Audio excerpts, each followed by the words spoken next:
All right. It looks like everything is working as intended.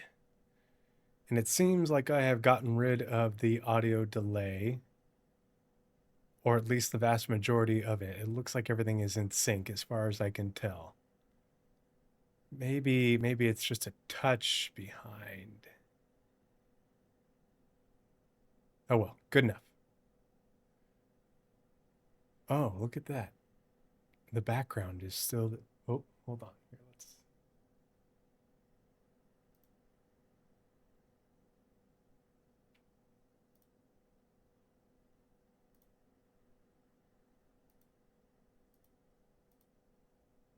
There we go. Turn that off. That's better.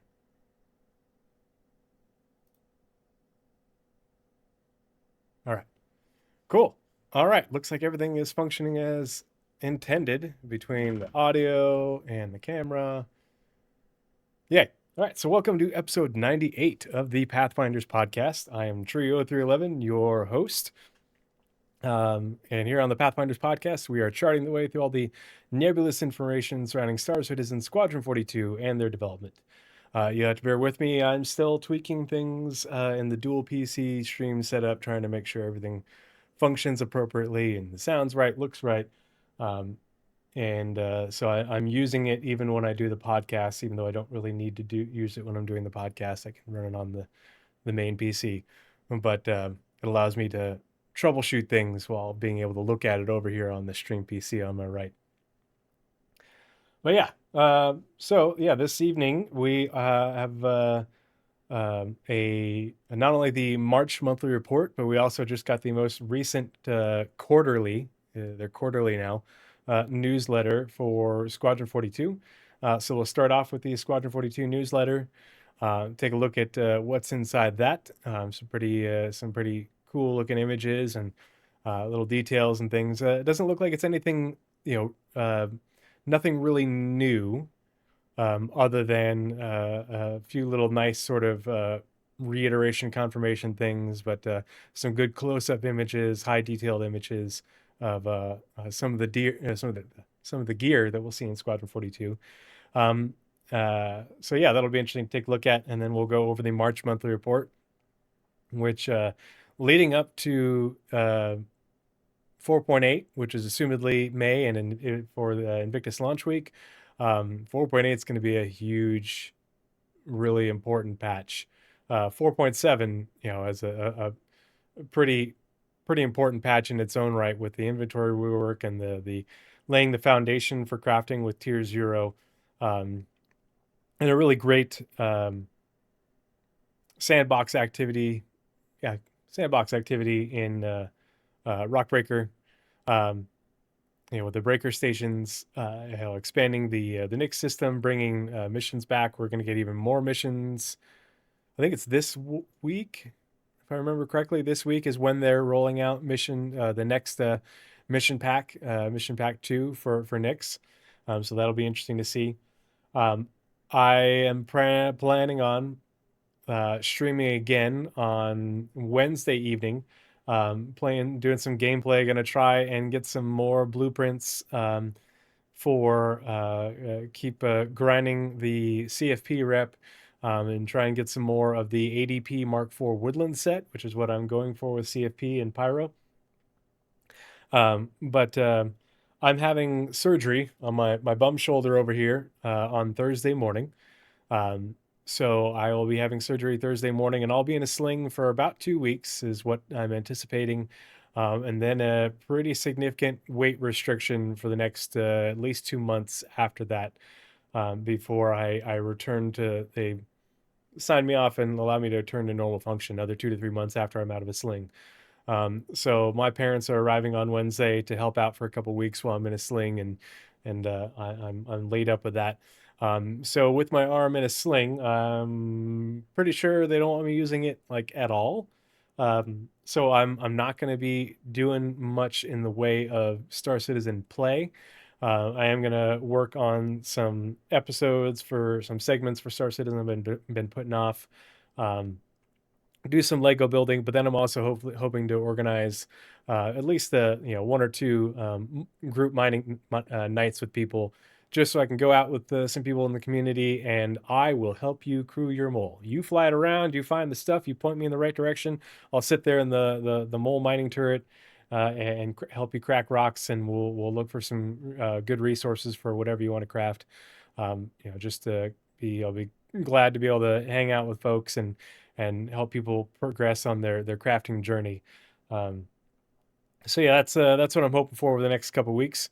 Um, but yeah, let's go ahead and we will switch screens, and we will get into that's a junk call, and we'll get into the Squadron 42 newsletter.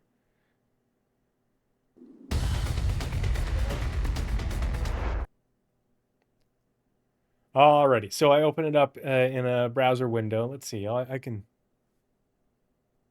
I said, let's zoom in, make it nice and big for everybody to see. So here we are. This first image, really cool. These are, you can see right there in the corner of his shoulder. This is the Squadron 42 patch.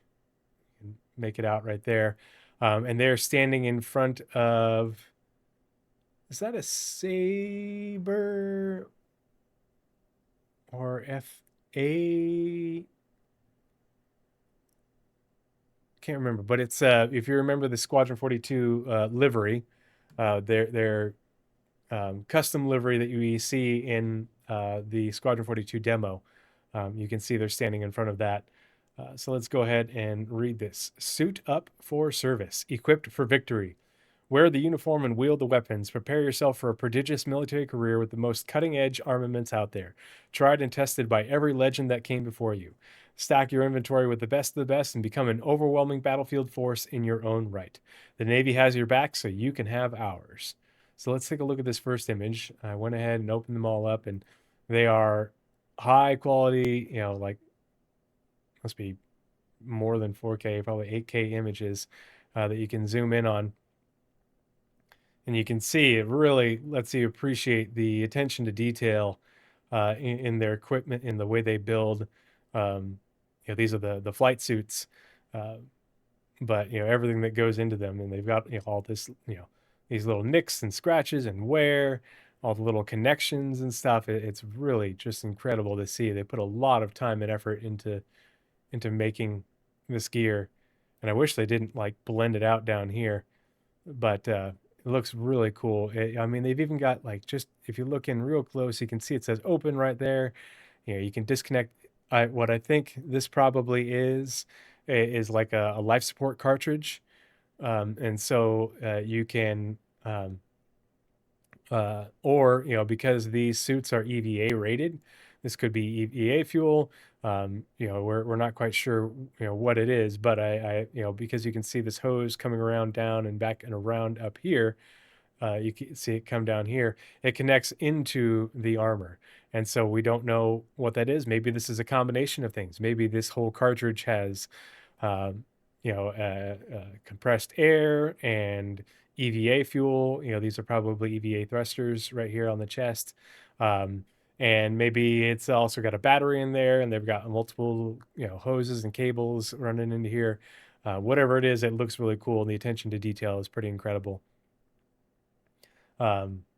I love you can see the inside of the helmets and the padding and all the writing and everything. Like they spared no expense when it came to the details.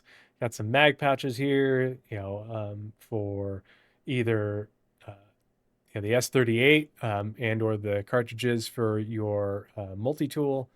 It almost looks like this, like not only is this padding like for safety, to shock absorb from your head, hitting like armor plating around the neck, but like almost like there's a maybe PFD in here, like personal flotation device, that would allow you to inflate and rise to the surface if you crash in the water.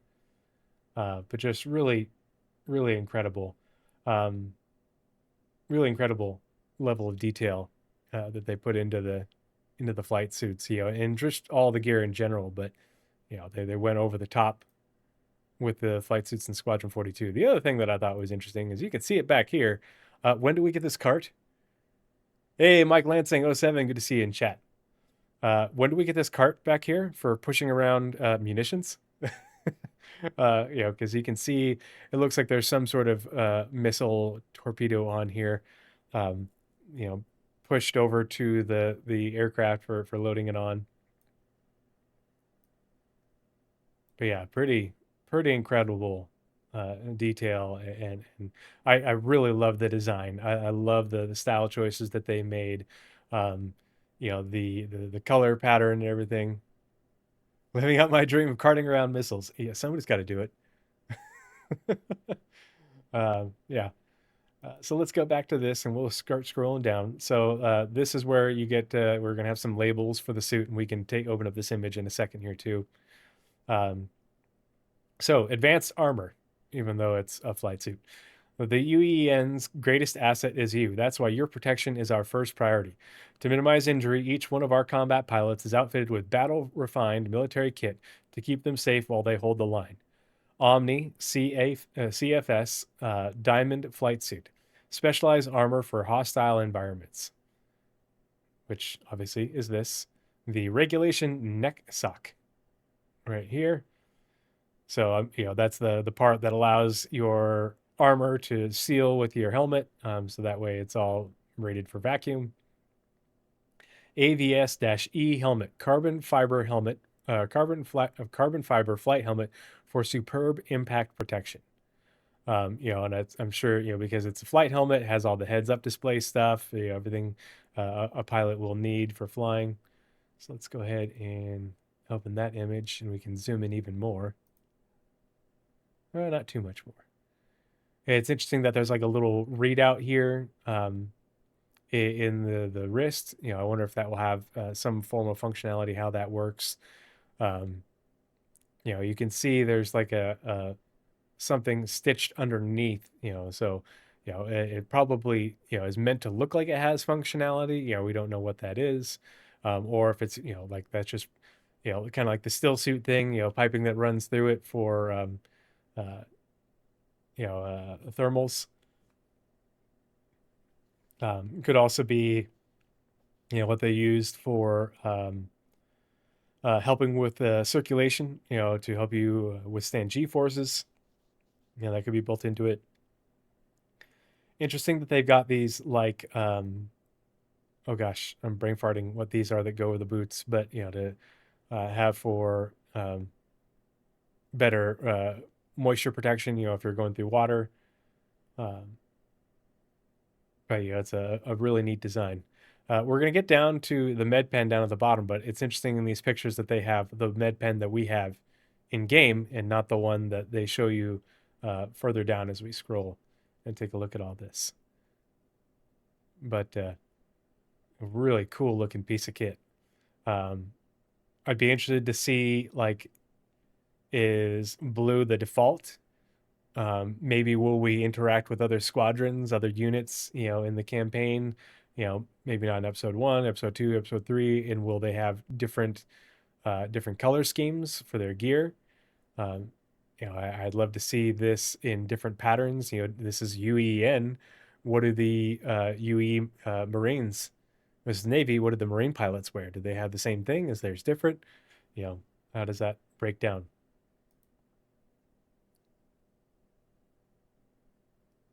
Take up arms. The next essential preparation is to arm our recruits.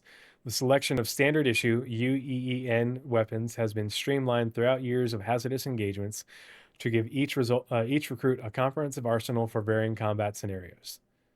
So we have the Bearing S38 ballistic pistol, versatile lightweight polymer sidearm, which we are all very familiar with. I'm a fan of that. I really like the design. It's very familiar looking. Looks like it's meant to be really reliable. Dependable. Sort of all-rounder pistol. The Bearing P4AR rifle, close quarters firefight weapon valued for accuracy. So obviously, like the P4AR, the short barrel is a better selection for if you are a pilot.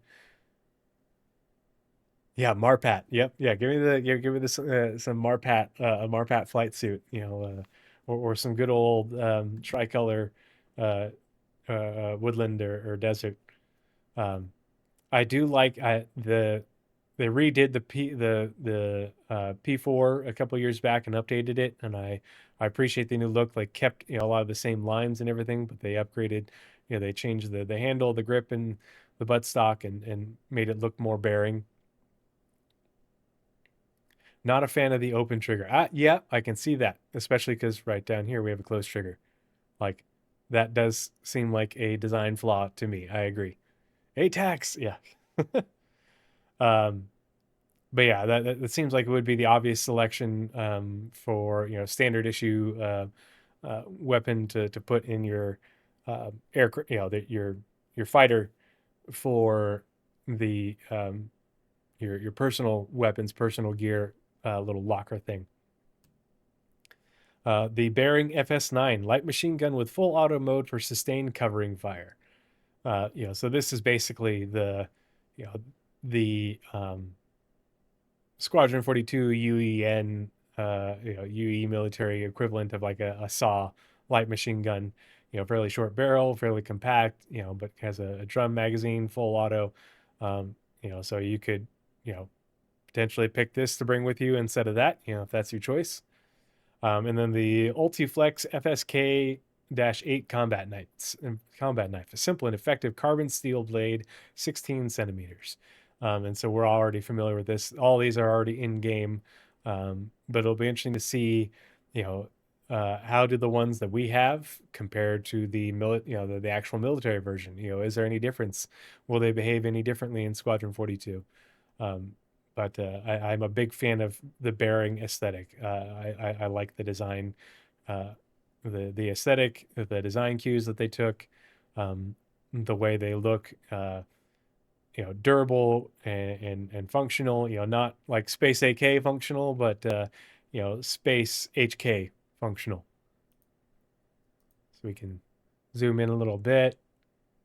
Can't zoom in as much as you can in like the first picture, but you can see that again, we've seen the level of detail they put into weapons and how all the actions move and how rounds feed and brass is ejected. It's uh, really they put a lot of work into. Yeah, Major Hudson, the P8 is my favorite. Part of the crew. Hey, thanks for the follow. Thanks so much. Part of the crew, part of the ship. Part of the ship. Part of the crew, part of the ship. Part of the crew, part of the ship. Yeah, the P8 AR is my weapon of choice. I'm a semi-automatic DM type weapon kind of guy. That's always been my cup of tea. Yeah, exactly. Yeah, DM4 is something that feels like it's shooting a 308 versus a 5.56. That sort of equivalent. I've got a Springfield M1A in my garage safe. Yeah, I carried a saw on my first deployment. I carried that little mini pig, and that with an optic and a full drum mag it's a bitch. And I'm glad my second deployment I was a machine gun team leader and I carried an M16 A4, and my gunner carried the 240 Bravo because I'm good, thanks. Until the belt is gone. Yeah, no joke. Yep. Yeah. Oh. Um, the other thing I really like is the butt stocks, and I really appreciate the cheek weld that they put into here. Um, I wonder if like if it's meant to look like this is a folding butt stock or not. Same with this one. It kind of looks like it would fold right there. I don't know. Yeah. Oh, a Scar 17. Yeah, Scar's a great weapon too. Yep. So let's keep scrolling on. So this is my favorite part. Beyond combat, and this is probably going to be North End's favorite bit too. When unpredictable obstacles arise, our recruits need to think on their feet using every tool at their disposal. We make sure to equip you with as much versatility as we can. Even the simplest tool can clutch a victory from the jaws of defeat. So, number one, right here, the Microtech Mobiglass communications device using a military OS. And so we've seen snippets of this in the Squadron 42 demo and the other teasers that we've seen over the years. It's going to be very familiar to us who play Star Citizen, but as going to have other apps and other functionality and a different look. Similar but different look. It'll feel very familiar. Um, as we're playing Squadron 42.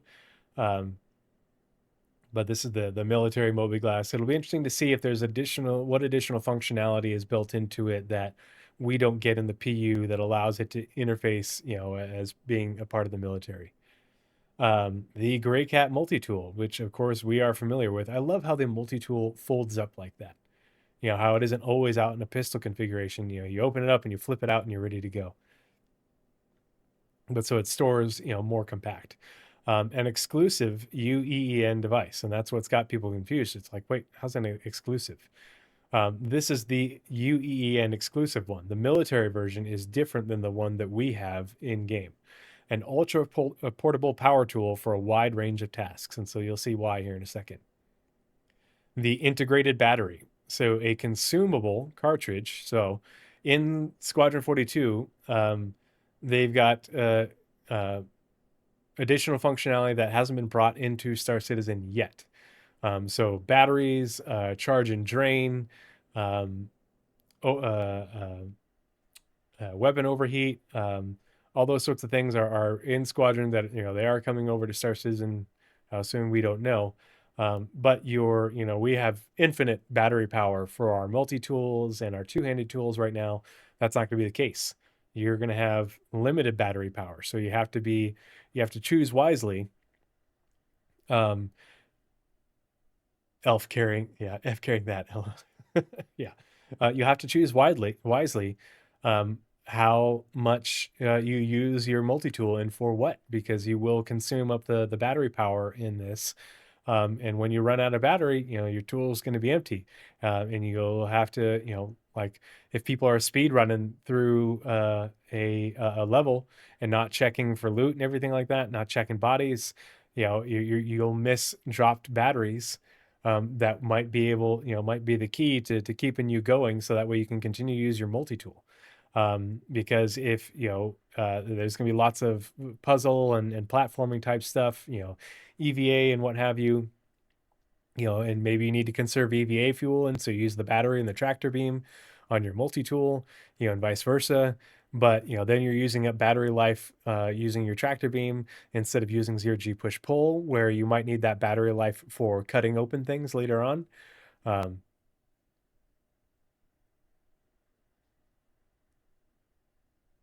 Yeah, Major Hudson, the lore for Squadron 42 themselves is actually really cool.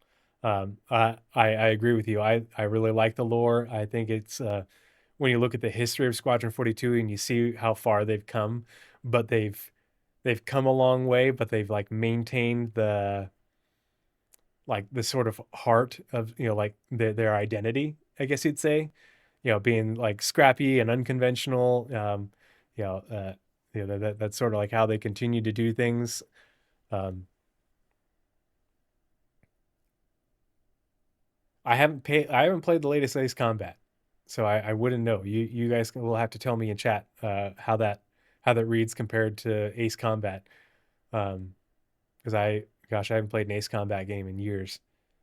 But yeah, that is coming to the PU, and that's one of the bigger, along with things like most suits not having EVA capability and having limited EVA thruster fuel. When you do have that capability, having limited battery life for your tools and having consumable batteries, though all that sort of thing is going to be much more impactful in how you kit yourself out in the PU in the future. Right now we just carry a crap ton of everything in our backpacks because the weight doesn't matter, and we've got a crap ton of space and everything.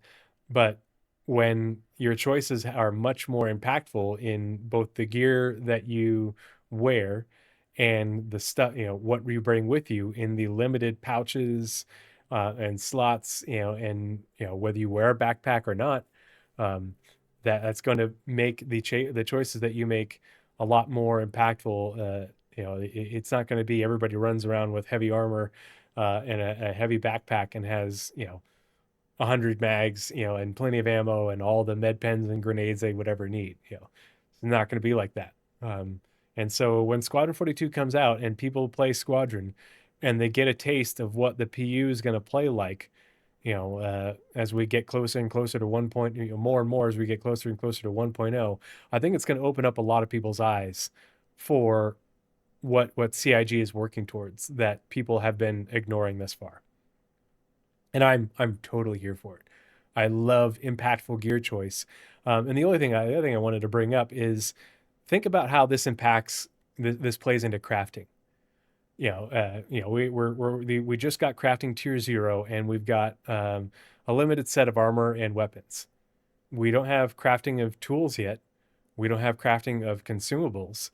And think about just how much impact that would have if you've got if someone has put in the time and effort to research their blueprint for the multi-tool batteries, or the whatever cartridges we use for EVA fuel, and for what you're doing and your play style, what you're going to be doing, and how much having that extra 10%, 20% of battery life or EVA fuel, what that might mean.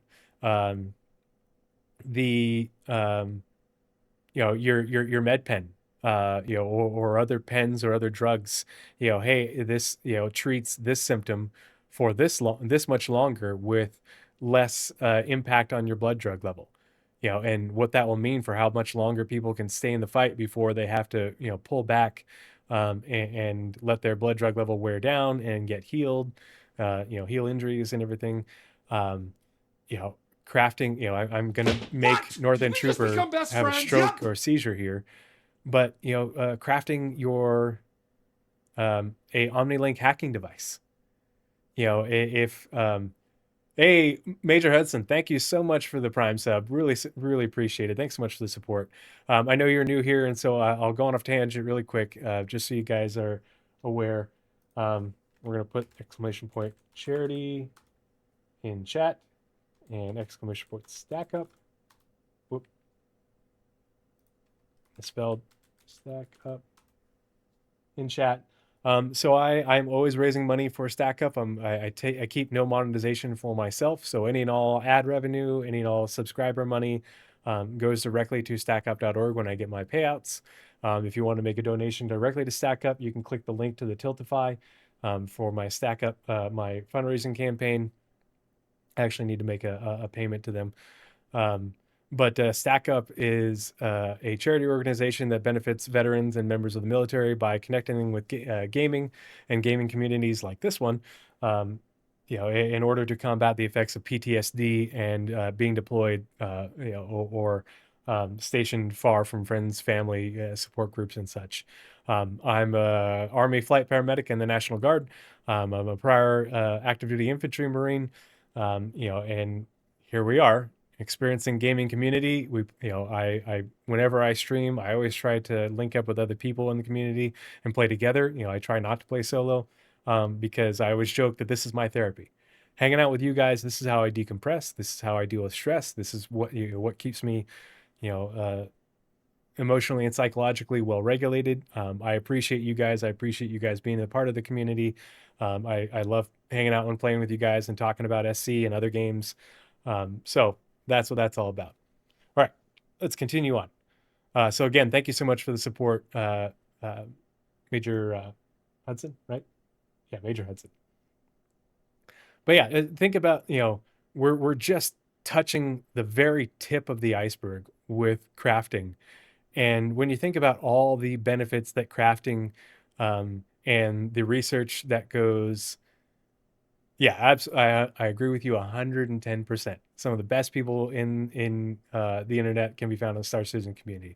A lot of shitty people too, but I will say, especially we've got a great little community, close-knit community here in Boise. Northern Trooper and I are practically neighbors. He organizes our Boise Bar Citizen group. We just had a meetup 2-3 weeks ago. and like 5 or 6 of us got together and we all went to CitizenCon when it was in LA a couple years back. And I love my little dedicated corner of the community. So if you guys aren't in the Discord, please join, come hang out with us. We're always lots of good conversation going on. A lot of very active, very knowledgeable, and super friendly people. But yeah, it's the best. Yeah, CitizenCon was amazing. I went in 2018 with my wife, and then again in 2023. Paul, Astro Historian, and I, we shared a hotel room because he and I have been friends for a long time. We just had an absolute blast, all hanging out together. Me with the Boise Bar Citizen folks. We went out to dinner. We all sat together. We went, watched the panels together. It's just so incredible. But yeah, like, and or maybe your battery holds more battery life, or or it recharges faster. Crafting a recharging machine that recharges your batteries faster, or can recharge batteries to greater capacity. Your multi-tool is it consumes 10% less battery life, or something. Or you could craft the like for ours with the different attachments. Even you could even craft the different attachments, and those could have different benefits. Your mining tool gets higher yields, or is like safer to use, I guess you'd say. Consumes less battery. Your tractor beam can carry more weight, has greater range. The cutting tool, you know just the sky is the limit, and everything. Oh, sorry, I don't have that built into my bot. But the here, um, I'll pull up the invite real quick for you, and give me 1 second. Bear with me. The invite link does not expire. No limit on uses. Whoops. Dang.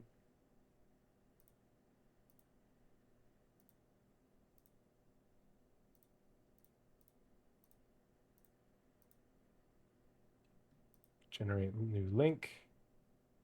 Copy. That reminds me, I need to put that in there. Thank you, Mike, for doing that. I hope they add the Navy multi-tool, which is a real multi-tool, not just a hot swap device. Are you talking about adding the Navy one to the PU, or are you talking about the Navy one being all the tools in one? Because it unless they have changed it, but as far as I'm concerned, last I checked and last they told us, the Navy one is all the tools in one, compared to ours in the PU where you have to swap out the um, devices and cartridges. Is that what you're talking about? Yeah, let me know. Let me know in chat. Um, yeah, I think it would be really great to be able to earn the Navy one in the PU, or earn the ability to craft it. Um, but also for it to have drawbacks, for it to not be, in that it's more user friendly slash requires less changing of things around, but it's not as powerful. The battery, a multi, the integrated battery with all the things has less battery power than a single use battery that isn't all the things, if that makes sense. Are you tracking? Am I explaining that clearly? A reason to choose one over the other. Because I agree, like I always, yeah, um, I would like to be able to have the one that does all the things, for use in a pinch, but then also for if I'm doing the more dedicated task, I'll bring the dedicated two-handed tool. Like I really want a two-handed mining tool. I really, really, really want that. And so that way, based off your profession, maybe you keep this and the two-handed tool on your back with a weapon or something like that.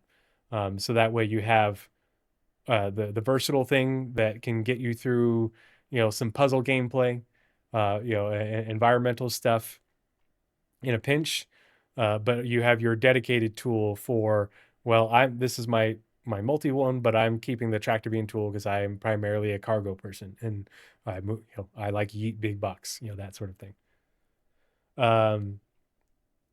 Yeah, so the integrated battery, this guy right here, a consumable cartridge to power your multi-tool that also includes a vial of med gel and a small amount of RMC storage.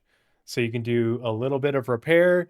It has a small vial of med gel, and has a small battery. It's all built in this one thing. You know what would be really cool is if instead of this being a flat image, is if like it was a 3D image and you could drag and pivot around it and see the whole thing. I really would have liked if they had been able to do that. Um, oh, and but yeah, so the integrated battery it does all the things, and so maybe this this multi-tool doesn't mine, or maybe it just does the salvage slash repair, a little bit of light healing, and a battery, and has a cutting laser, and maybe it doesn't mine. Who knows? Maybe it has 3 options instead of 4 or 5. Um, or 4 options out of 5, what have you. Yeah. See, if this is the Navy one, I want the Marine one that also has a non-lethal device, or some sort of stun thing. um, yeah. So we're moving on to the part that North End Trooper is here for, that he's been waiting for his entire life. The only part that he's been waiting for, everything else is in one ear, out the other. The Bearing OmniLink hacking device, a handheld crypto key for computer infiltration. So it's going to be really hacking. Woo! um, and the other part that's exciting about this is they just mentioned hacking in the last month report for, we're about to read March's, so we in February's, or was it in this one? I've read this twice and now I might be getting it confused with no, it's in this one. Yeah, we're going to get to that. But they just talked about hacking, and the way they talked about it, it sounds like it's close. And so my prediction, in order to get North End Trooper to faint and hopefully he's sitting in a comfortable and safe chair, is I think hacking tier 0. I don't think we're going to get a hacking tier 1. I think we're going to get a hacking tier 0, like a limit, just like with hacking, it's a limited thing that gets the foundation in, that allows us to test the foundation of the code that it runs on, just to make sure it's working as intended in the PU before they expand upon it a lot and grow the gameplay, like they talked about with they're going to do with crafting. I think that hacking tier 0 is coming, and I don't think it's coming in 4.8. I think it could be the thing for 4.9. Or it could be, I think that radar and scanning and hacking tier 0 are coming very soon, within the next, if May is 4.8, and that would put July 4.9, and then that would put September 4.10. I could see, before we lead up into CitizenCon, because CitizenCon will be I think a point patch. We'll have 4.9 in September, and then they'll do a 4.9.1 for CitizenCon, with content and ships and all that. But I think leading into CitizenCon, we're going to have hacking tier 0, which is about the equivalent of what we will see in Squadron 42. And we're going to see FPS radar and scanning like we have in Squadron 42, as well as the updated ship radar and scanning like we have in Squadron 42. Um, and yeah, so I think we're going to see hacking, and I think we're going to see the new radar and scanning before CitizenCon, and I think that they are pushing to maybe have the flight model drop in the PU before the end of the year when Squadron 42 releases. So that way, Squadron 42 is as close to parity with PU in terms of features, key gameplay features, and the experience as possible. Let's see. Major Hudson says Hudson from Aliens was the team tech nerd, but had a smart mouth. I love the idea of hacking an SC, but hope it's fun and not boring minigame. Yeah, what they initially had planned out, the community, was a lot of backlash, and they're like, "Really? That's it? Space Pac-Man? No, no, thank you." Um, and so I agree with Paul Astropub. We've talked about it before. Like, we both want a deck, a cyberpunk deck style system.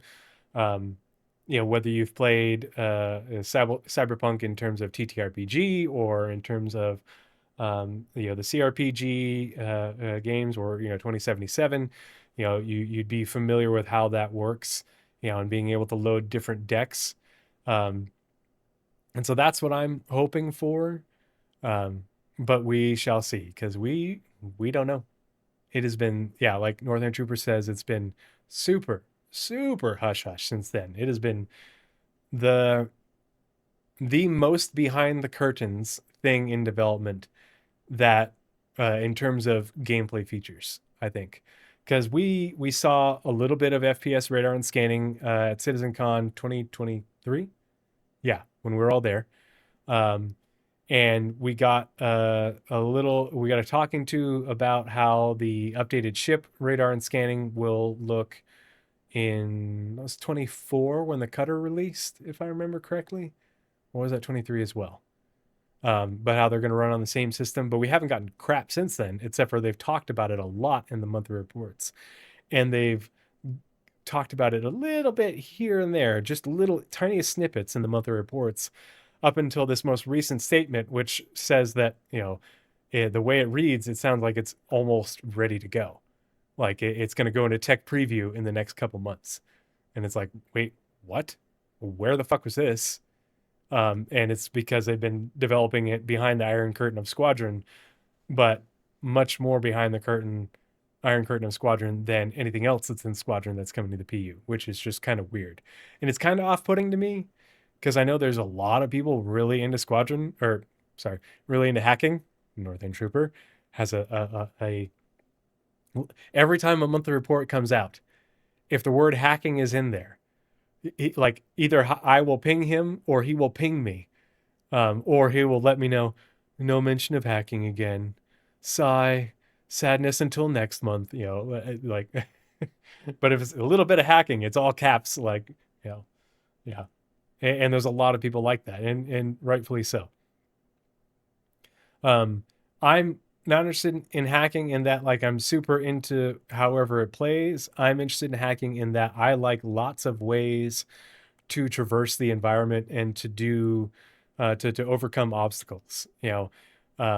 I want to be able to hack the lock on a door, and instead of using a breaching charge or a breaching tool or a cutting tool, I want to be able to hack a system in order to get the information, rather than having to go through all this platforming to then get the physical copy. To hack a machine in order to get it to do what I want, rather than having to brute force it. Breaching charges. I love C4. I used a lot of C4 in my day. I love breaching charges. I also love the breaching tool, where it's like a pneumatic device that pushes, mag lock onto the door, pushes it open, because I was a firefighter for years. And so, using tools, rams and other powered devices to force open doors is, in my DNA. as well. It's um, but I want, depending on what your goal is, and your play style should determine what tools you bring with you. And maybe you've got a bunch of different tools spread out amongst your team, and one guy's got the hacking tool, the other's got the explosives, the other guy has a cutter, the other guy has you know a powered breaching tool. Yeah, yeah. C4 has a unique taste. Yeah. Um, but I like having a whole lot of options, to suit your play style, but also to suit what your goals are. If you use the explosive breaching tool, well, everyone's going to know you're here. Whereas the hacking tool can be silent, but if you fail at the hack, then the alarm system goes off, and then everyone will know you're there. Um, if you use a cutting tool or you force the door, it might not set the alarm off. It might set the alarm off. We don't know. Hacking might allow you to then isolate the room so you don't evacuate the air. You can, so you can open and close it and keep, seal the life support in, to protect your crew. That there's so much that can go into it, and again, crafting your own hacking tools, what sort of benefits would that have? Can you hold more decks? Can you deploy your decks faster? You know, um, you know, your individual, can you craft the individual decks? Like, who the fuck knows? But yeah, cool. Cure Life SR5 Med Pen, an all-purpose first aid solution in the field. So this is again like the multi-tool. This is an all-purpose multi-tool. The Cure Life SR5 Med Pen, I think, is an all-purpose med pen. It says all-purpose, and I think that's exactly what it means, in that it does all the things that our individual pens do in the PU, but maybe to a lesser extent. And so maybe you can only carry two of them, and they don't heal you as much as a dedicated med pen. But it not only has the adrenopen in it, it has medpen. I'm not going to name off the actual drugs, but it'll treat all your ailments in one. But because it also treats all of them in one, it makes your blood drug level go up more from one single use. But rather than having to fumble through, just need ibuprofen and water. Just hydrate and change your space socks. Hydrate and change your neck sock. Yeah. So that's, it'll be interesting to see how that works out, whether all these things become available in the PU, what the strengths and weaknesses will be, and compared to what we have in the PU. What are your reasoning, or what's your reasoning for using one over the other? There's a lot of interesting information and thought to be gleaned from these things. But here, let's we already looked at this zoomed in. But pretty cool. And again, this is a med pen. A little needle shoots out of here. You press the button, to activate it. It shoots the medicine into you. I'm hoping that after Squadron 42, and we get more time for development on medical, we get away from beams, and so that way there's an animation where you take the med gun and you inject someone. You don't magically beam shit into people through their vacuum rated suit and their bullet stopping body armor. Eat some cloudy ice full of sand. You'll be fine. Yeah. Piss into the vacuum and chew on your ice piss. Your piss ice. The Squadron 42 newsletter provides an exclusive look behind the scenes at the next chapter in cinematic sci-fi storytelling. Stay informed on development, enjoy themed spotlights, surprises, be the first to hear news and announcements as we reach upcoming milestones. And I think that a lot of people are speculating that we're going to get a Squadron 42 announcement at Invictus Launch Week. And because Invictus Launch Week is going to have a lot of hype. The battlecruiser concept is coming. The tactical strike groups, right? That's the name. Those are supposed to be coming with Invictus or in May, in 4.8, whenever that is. I'm assuming it's Invictus in May. Those are, people are real hyped for those. The capital ship or the hangar services, repair, refuel, rearm, that's huge. Refueling missions, new refueling ship, updates to docking. The Ironclad is coming. Like 4.8 in May is going to be off the chain when it comes to people checking out SC, checking out the free fly, checking out the new ships and the new gameplay. And I guarantee you they're not done adding stuff to the release view for 4.8. I'm betting on I think radar and scanning is going to go into tech preview soon, whether it comes in 4.8 or a point patch after. The way it's been reading in the monthly reports, it seems like these things are really close. So it's just a matter of time. And the transport system. Holy crap. Like so many issues we have are associated with freaking elevators and trams, and with that in tech preview and coming out, like, um, you're feeling buyer's regret for the Galaxy. Why is that? Do tell. Because I love the Galaxy. Galaxy with the hospital module. Chef's kiss. But 4.8 is going to be huge. I think we're gonna set some new records for new people, and a lot of fundraising, but a lot of concurrency in the game. And I think that's a perfect time to make a Squadron 42 coming, Q4 2026. Stay tuned to CitizenCon for the exact release date. That would be my bet. That's my hopium.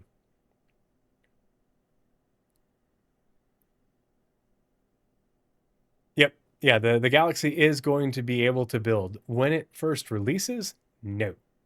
But they will make a base building module for it, and other modules eventually.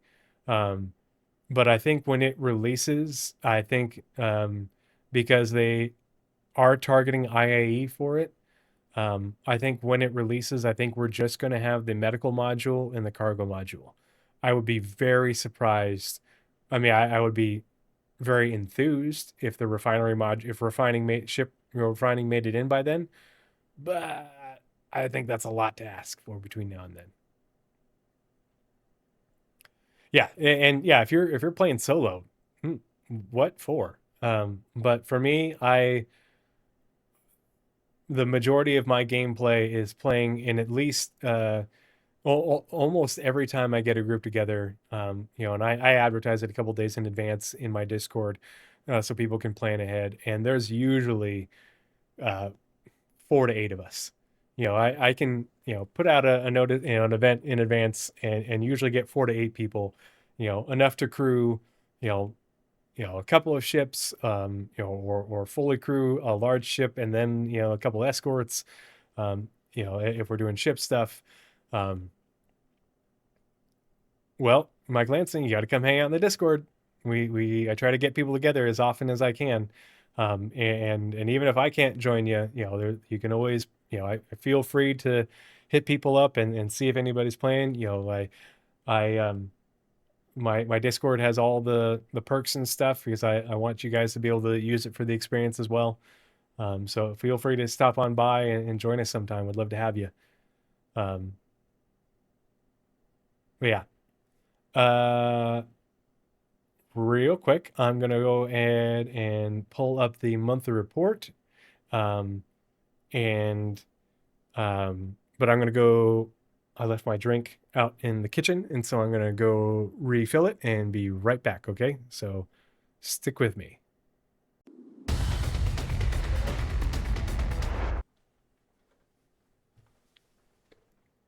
All right, I'm back.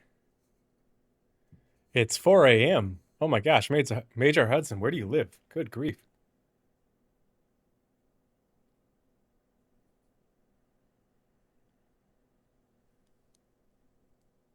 Thanks for joining the Discord, Mike. I really appreciate it. Glad to have you.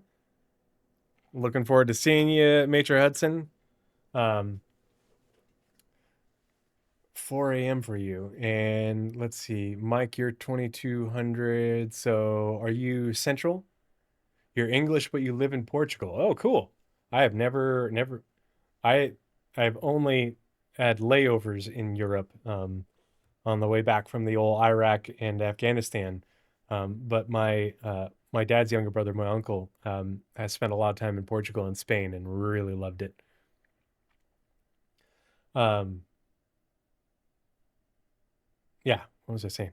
Uh, my throat is really, it doesn't sound scratchy or anything, but it's really sore because I had a cold Thursday, Friday, Saturday, which is why this podcast got delayed until today. Because and then I was finally feeling better yesterday, and so the because I was sick, the yard work had been delayed, and so I, did all the weed eating and mowing and edging, and then blowing everything off with a leaf blower, and then sprayed all the weeds after I weeded them so they die.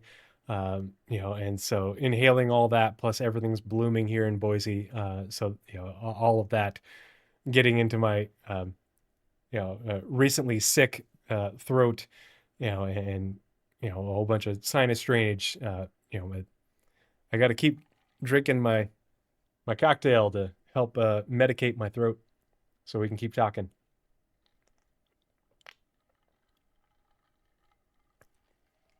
Alrighty, let's get into this monthly report because this is another good one. Um, and with the lead up to Invictus and 4.8, in the feature and tech work that they've been doing recently, and these monthly reports coming on the heels of that block of SCLs that we got in January, February, and into March, I think, if I remember correctly. It's just so much information to digest, and really cool stuff. So, welcome to March's monthly report. As usual, there is a huge amount of work going on across CIG's global studios, from the final touches of Alpha 4.7. Welcome to the Rock, Sean Connery. To exciting content coming soon and later in the year. Read on for all the details. I haven't been back to the breaker stations since 4.7 went live. I haven't had a chance to start working on my Shubin rep. And I've been in Pyro grinding blueprints with friends. But once I get the blueprints that I want, I'm going to start doing mining to get materials. And then also, hopefully, sorry, simultaneously grind Shubin rep because I do want to get back over to the breaker stations, especially because with the 4.7.1 patch, we're getting the I forget how they described them, but where you get the other missions that take you to the breaker stations, the one without rocks, where the goal isn't to complete all the puzzles and then break the rock. The goal is to do the missions. And so I'm hoping you can get those without having the Shubin rep, or that maybe those are Shubin missions that you can do to then get the rep for the ones with the rocks. It'll be interesting to see how those play out. But I loved this location. I loved it. And North End and I did it together one night. It took us like 4 hours to figure everything out in PTU. And I did a couple times after that, but really enjoyed it. The environmental storytelling is fantastic. There's puzzles, there's platforming. Uh, yeah, they might be tied to headhunters. They might be tied to because the claw salamanders are there. They might be tied to a rival faction. We don't know like who are the claw salamanders rivals or adversarial to People's Alliance. Are they adversarial to People's Alliance and the Moraine, or just Moraine, or maybe they're missions you get from Shubin? You have to go there and clear out the claw salamanders. You have to go there and recover this from the claw salamanders. Um, we don't know how these are going to play out, but I'm looking forward to more opportunities going to go back to the stations and you know explore them in different ways, um, and see what other things get turned on with a different mission. Like, hey, this part might not be a part of uh, the normal version of doing the mission to break the rock, but there it's something that you do that you get these clues, or you bring this with you, or you get told to do this or that that isn't a part of the other mission. Where they're reusing that location for something essentially almost different entirely. But such a cool location. So, AI content. Last month saw AI make numerous fixes while continuing to build for the future. With Alpha 4.7 releasing at the end of March, the team fixed a series of bugs, including an elusive issue where station NPCs were offset from their benches. So were they just like squatting in the air? I never saw this one. Doing air squats, and it's like, all right, hold it, keep holding it until the server dies. At the same time, support was provided for upcoming mission content, with the team incorporating placeholder script recordings and setting up comm calls. This will allow the directors and designers to have a better understanding of the intended experience, while also allowing the writers to hear and adjust the script as needed. AI then continued to look at building behaviors for new initiatives that they're excited to announce soon. Building behaviors for new initiatives that they're excited to announce soon. I wonder what those behaviors might be and how they will get announced to us. Um, please, oh, please let them be medic behaviors for NPC dropships, medics that come out of spawn closets when you call for a medic beacon, or that land in Cuddy Reds and deploy out the back ramp, which they'll have to get working. So they can run over and res you, or drag you up into the bed, and res you and heal you. Uh, if we can get the behavior to call for NPC help for refueling, please let us get AI behaviors for other support tasks. Dear God.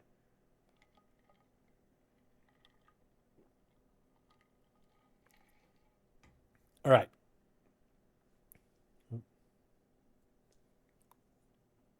AI features and tech.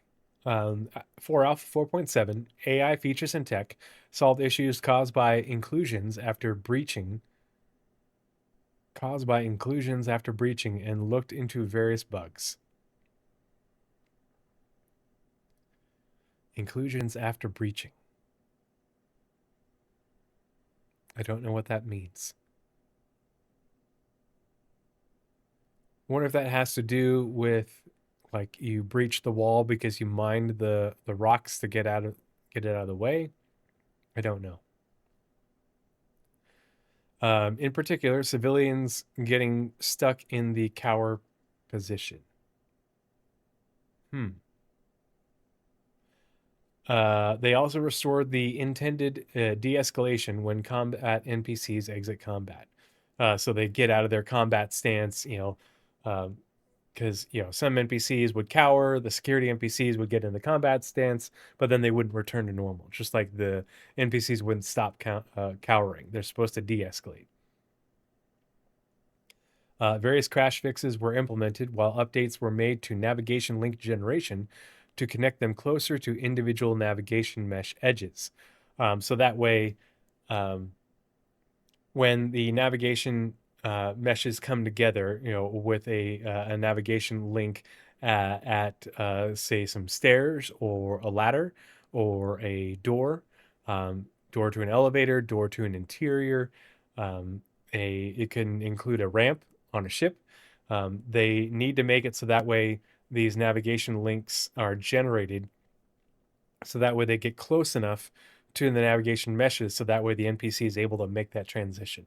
If the NPC can't, if those things don't connect, the NPC will, it sends a say, okay, do I have a path to where I need to go? And if the two things, if you don't complete the circuit, it will say I don't have a path, and the NPC won't go do the thing. That's part of how the NPCs and dropships don't work, is the navigation links don't do what you need them to.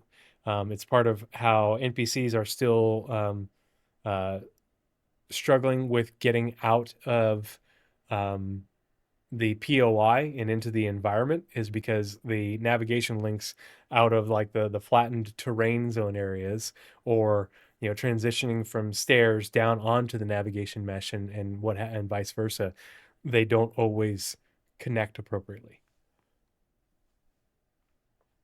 Let's see. The team updated the behavior used by NPCs moving through doors with manual controls, alongside general improvements to the functionality of NPCs requesting a path to end location to check whether a location is traversable. There you go. I wonder what it feels like to cower. The idea is very alien to my mindset. I always find it strange and confusing when I see an NPC cower. Yeah, I get that. Because, I stopped being startled by explosions and gunfire a very long time ago.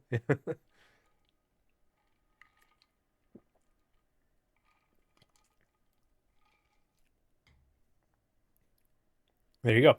Good description, North End.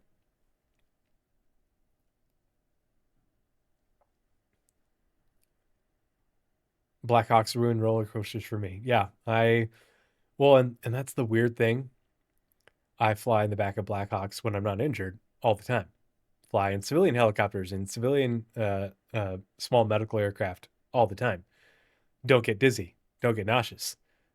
We can be doing terrain flight in the up the canyons into the sawtooths, uh, fast and low in the Blackhawks. I don't get dizzy at all. I can do that hanging out of the side of the aircraft at 40 plus knots, when I'm getting hoisted, and don't get dizzy. But now if I swing on the swings with my kid and swing too hard, I get a little dizzy. I can't go on the little kids merry-go-round thing at the at the park without getting dizzy. And I'm like, how does this affect me? But what I do for a living does not. Yeah. Um, on the development side, additional work was done on the Apex Valakar. Now the creature will be limited to moving within its arena, will emerge after X number of seconds, and will request a despawn if not damaged sufficiently within a set number of seconds. So think about how when um, when it says it's arena, I think that its arena is where it is drawn to. I think it's going to behave similar to um, kind of similar, but with more to it than the ones in the Dune game, where they would just pop up and eat you. But um, it will be able to move around within this arena after it pops up. But then I feel like it will be able to transition to different arenas, and so you'll be able to lure it to different places. It won't be limited to just oh, here's a giant valley rimmed by mountains, and that's where you find it, and you have to. I think that they'll be able to move around the planet to different areas, but once they are drawn to it, that's the arena, and it will stay within the arena until you know it doesn't, for a certain amount of time, and then it'll, essentially, well, nothing's hurting me, or this isn't interesting, and then it'll move on. The only way it'll stay in the arena is if you do enough damage to it to piss it off. I think that's how it's sort of going to play out. The Copion now uses motive patterns that have been upgraded with a pack-like growling and circling behavior when attacked. This is going to be interesting to see. That sounds menacing. They're circling from around. You don't know which one's going to lunge first, and you're trying to turn around and stuff and keep an eye on them. Back to back, everybody. The juvenile Valakar also can also use this motive pattern. For Star Pause, improvements were made to the motive behavior parameter usability. Elsewhere, numerous general PU crashes were fixed. Animation. March saw the animation team working on snake and worm type enemies, including creating new behavior animations. Snake and worm types. Clever girl. Yeah. Oh, God. Oh, God. Can you imagine? Oh, space raptors.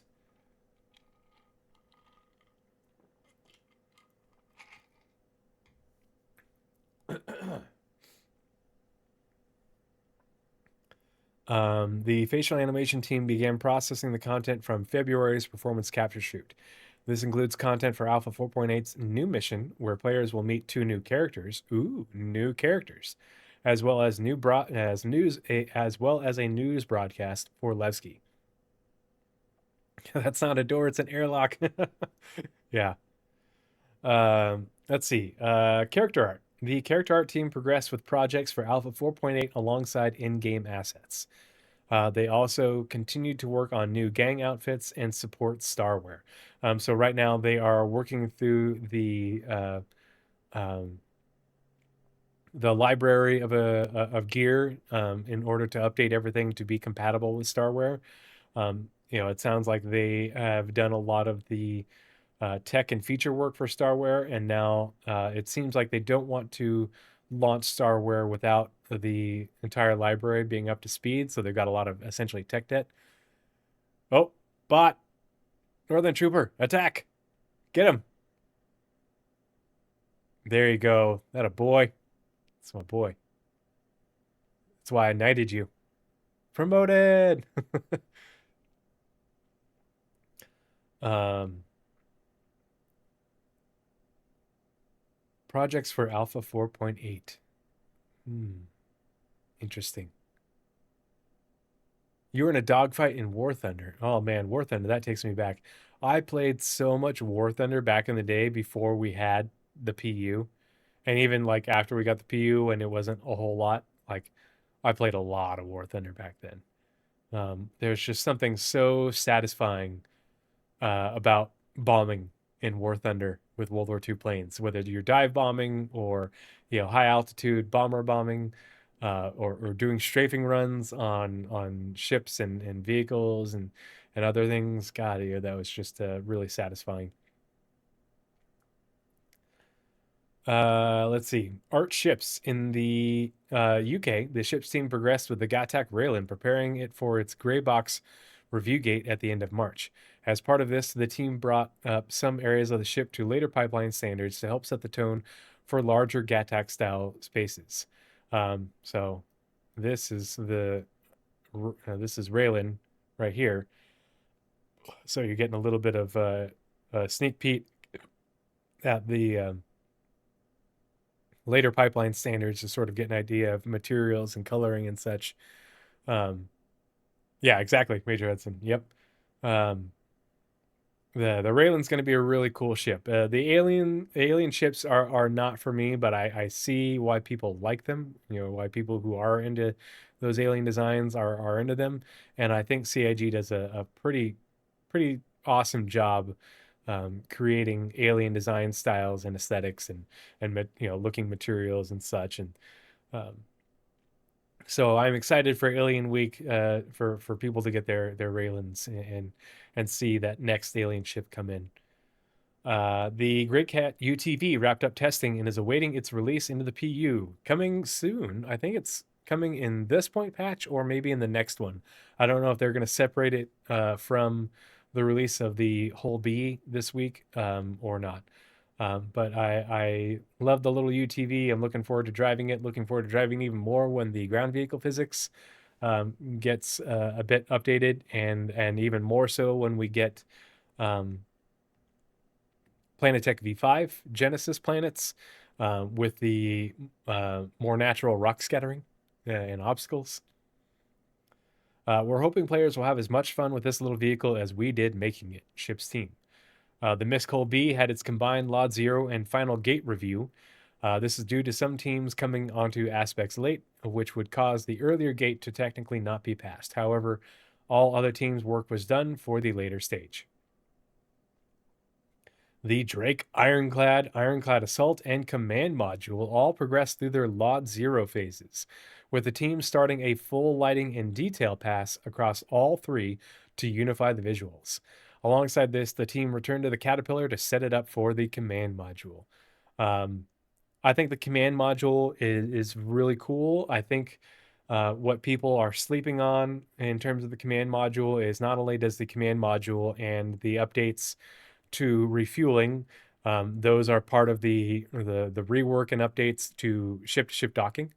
That's why that works. That's why when people are worried about like refueling with NPCs, and it's like, well, no, there's a lot that's changed that hasn't made it into the game yet that impacts how that will work. NPC flight is going to be running on a new 3D navigation system, the voxel navigation system that they've been talking about for almost a year now in the monthly reports, very frequently, which changes how NPCs navigate in 3D environments, whether they're flying ships or it's also meant for EVA. So that way, ship NPCs don't crash into you as much, or are not supposed to. They don't crash into asteroids and asteroid facilities, space stations. They're able to navigate around asteroids. Like if you did I always use the Vandal Tech Smuggler mission because you could kite the Vandal into the big rocks and they would just plow right into it, or they just bounce along it until the ship blew up because of it's the old navigation system didn't allow for that. It didn't work. The new navigation system um, is aimed at addressing that, and then along with the updates to docking and reworking ship-to-ship docking mechanics to not only be used for refueling, both for player to player, but player to NPC and NPC to player. You know, they are confident in how well this is functioning that it's already on the release view. You know, and we're going to be seeing it in Evocati in the not too distant future. You know, and will there be some issues? Yes. Do I think it's going to be a substantial improvement over what we have? Also, yes. I think it's going to require a little bit of work after it mixes into the PU, and there will be some issues here and there, maybe with some server performance. But given that most servers are performing far better than when refueling first came out, there's still some desync, and that's going to have to be addressed. But desync at the speed at which the NPCs will be flying and docking with you, and how this is going to function, how they've described it, is not going to be. It's not going to be an issue, you know, or much less of an issue. But that's why the command module is going to work, is because docking is being improved. So hopefully that same improvements that workflow will go also function with the Archimedes and Merlin and the Connie. But also there's a new refueling ship coming. And so they really don't want a new ship to have a bunch of issues with its only gameplay, you know, at the get-go. You know, have it be essentially a dead ship because its gameplay isn't functioning correctly. I will say that the ironclad exterior is the least Drake looking of any Drake ship. I think it almost looks like a little bit more modern Drake. You know, when you look at it up close like this, it looks like it is a bit more cleaned up, refined, durable, less exposed. Now, obviously, there's going to be other aspects that do have that sort of exposed externals and bits and pieces that are more Drake. But, you know, just in this image alone, I like it. I have one of each. But it doesn't scream, you know, you can see like the lines are similar to other Drake ships, but you can also, it's like, this one looks like Drake's stepping up their game just a little bit. Yeah, G Cubed, the UTV could be coming with the whole B because of the free fly as well. Yep, you're right. Because it as a LTI token, it absolutely makes sense. Yeah, good catch. Pardon me. I need to take a sip of my medicine.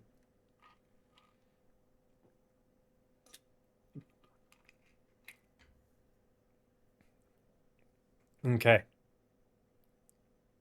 Let's see. Oh, so here we go. Several devs moved back onto the RSI Galaxy after a small hiatus, helping other projects out.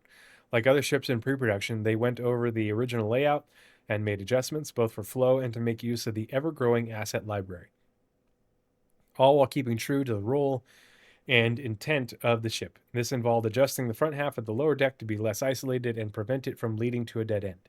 Other areas were also adjusted to current metrics using suitable assets from other RSI ships. And a lot of people were worried. They're like, "Does this mean it's going to be delayed?" And I'm like, "Nah, I don't think so. I think because the RSI library is so well developed between the Polaris and the updates to the Polaris and the Perseus, as well as the Zeus, that I think that they're going to be able to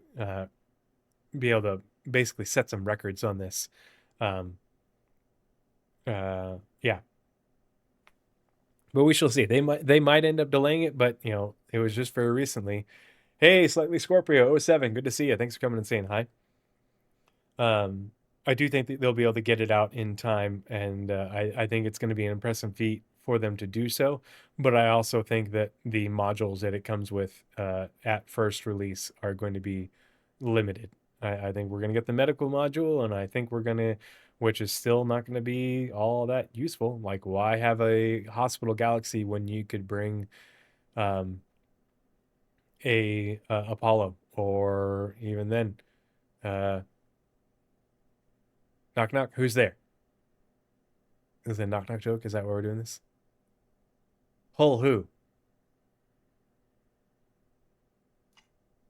Hold these nuts.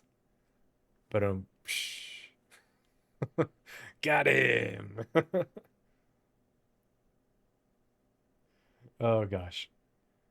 Uh, Train of thought. Choo choo derailed. Um,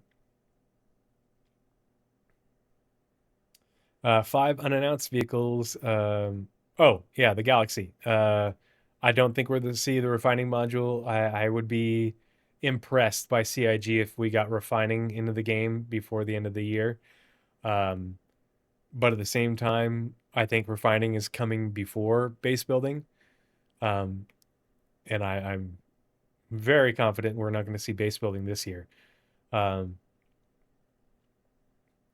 uh, but I think that is as much as the Galaxy is liked, I think having the cargo module and the medical module only when it first launches is going to make it land a little bit on its face. It's gonna be like people are wanting it for base building, people are going to be wanting it for the refinery, now that we have crafting and stuff such. And I think the more sought after modules, until medical really gets its time to shine, fuck you guys.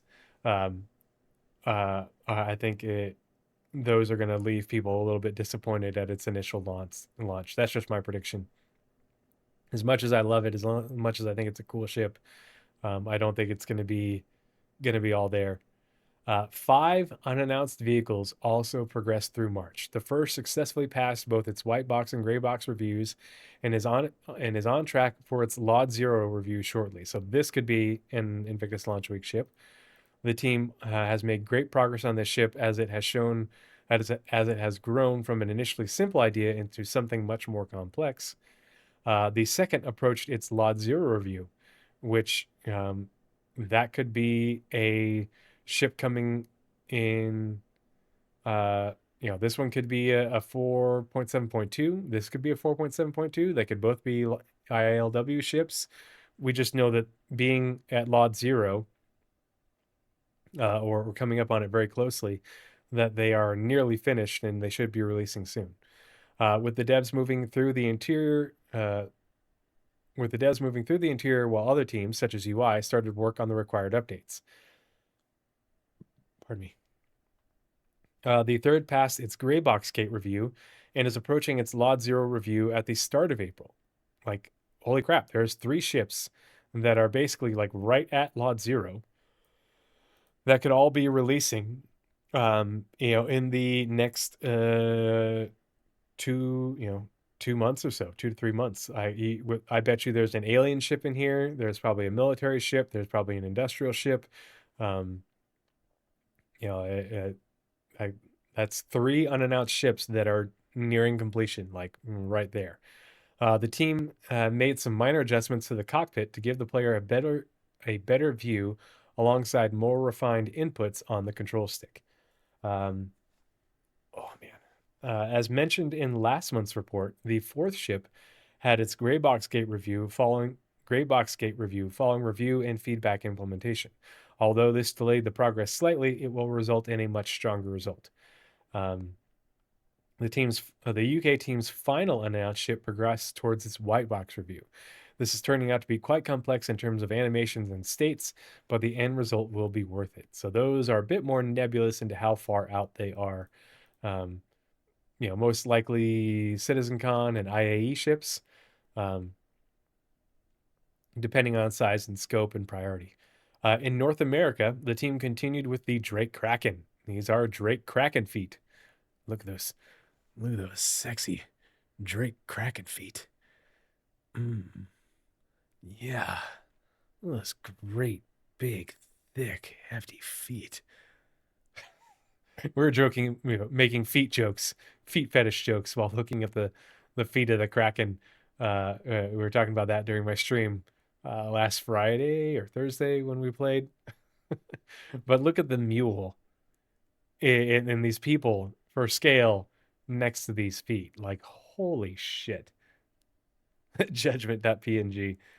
Mycon, anything in here about Squadron 42? Nope. I don't think there's anything in specific about Squadron 42 in the monthly report. It is the PU monthly report. They did combine them, but now because it's like everything that they're working on is really for both. It's not really a separate report anymore. So they don't differentiate on things, and they really don't talk about any of the essentially polish work that's going into Squadron 42 at this point. We did, Mike, you did miss out on we went over the Squadron 42 quarterly newsletter and just some of the gear that they showed off and described in the newsletter. So you can either check out the VOD later here on Twitch, or it'll be up on my YouTube. Hopefully tomorrow afternoon. You can check it out there. I'm just Trio311, at Trio311 on YouTube. And it'll be uploaded on there, and the whole podcast will be there with timestamps. And I am going to get back to uploading the individual segments easier. But yeah, so nothing dedicated to Squadron in the monthly report. I am thinking that we're going to see a Squadron announcement during Invictus launch week. I agree with a lot of people where they think that that's a distinct possibility, but we shall see. Yeah, you bet. Happy to help. The capital ship successfully passed its white box gate review, so it's moving into gray box, progressing along.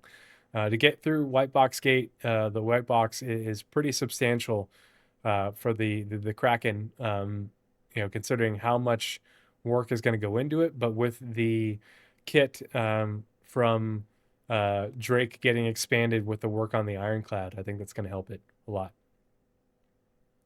Which is a major milestone for what will be the largest player flyable ship on release. So, on release, it will be the largest player flyable ship.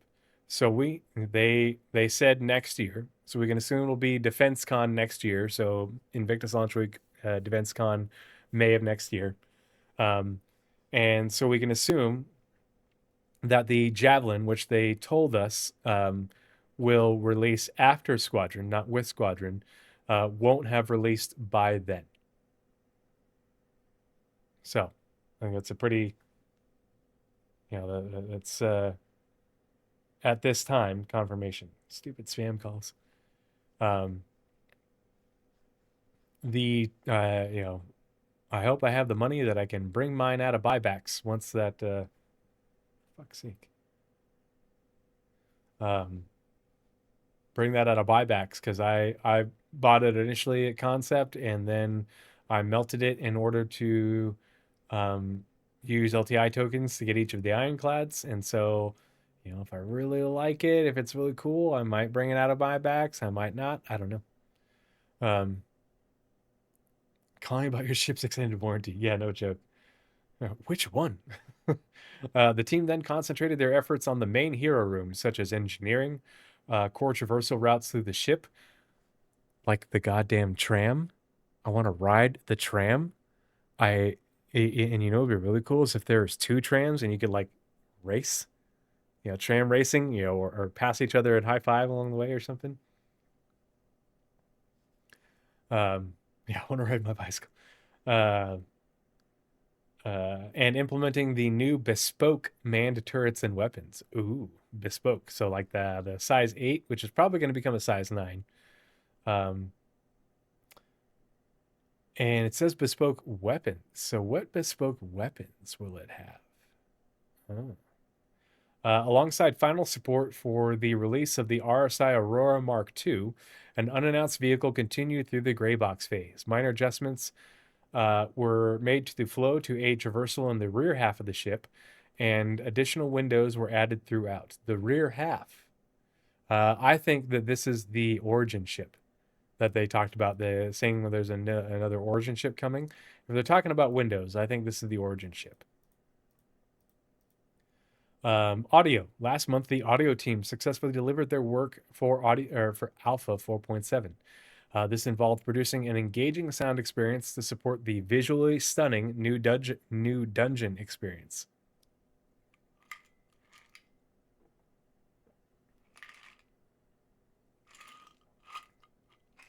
Pardon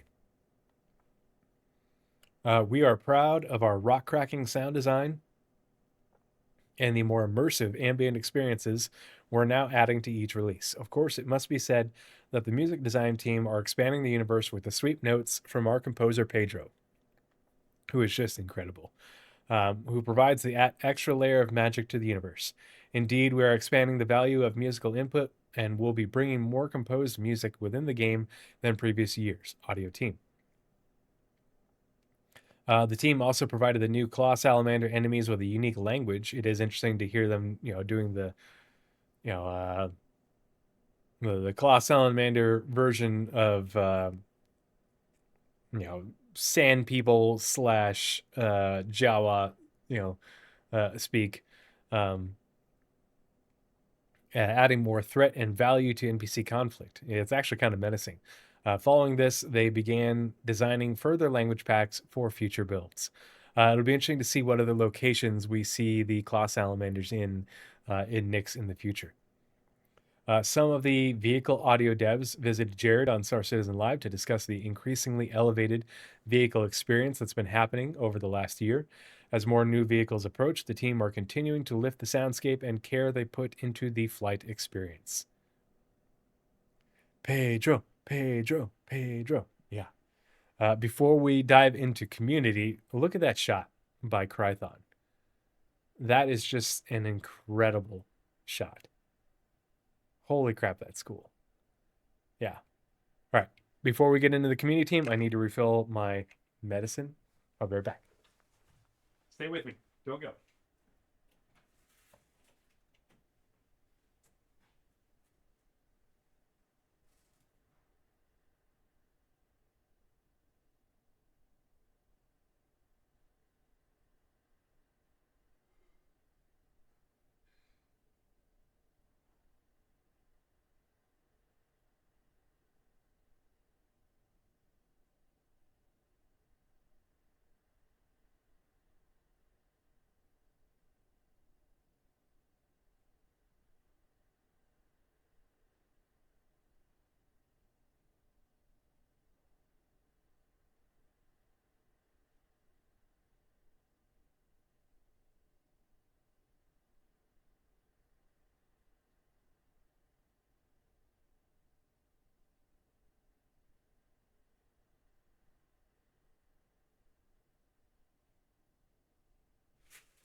Alrighty.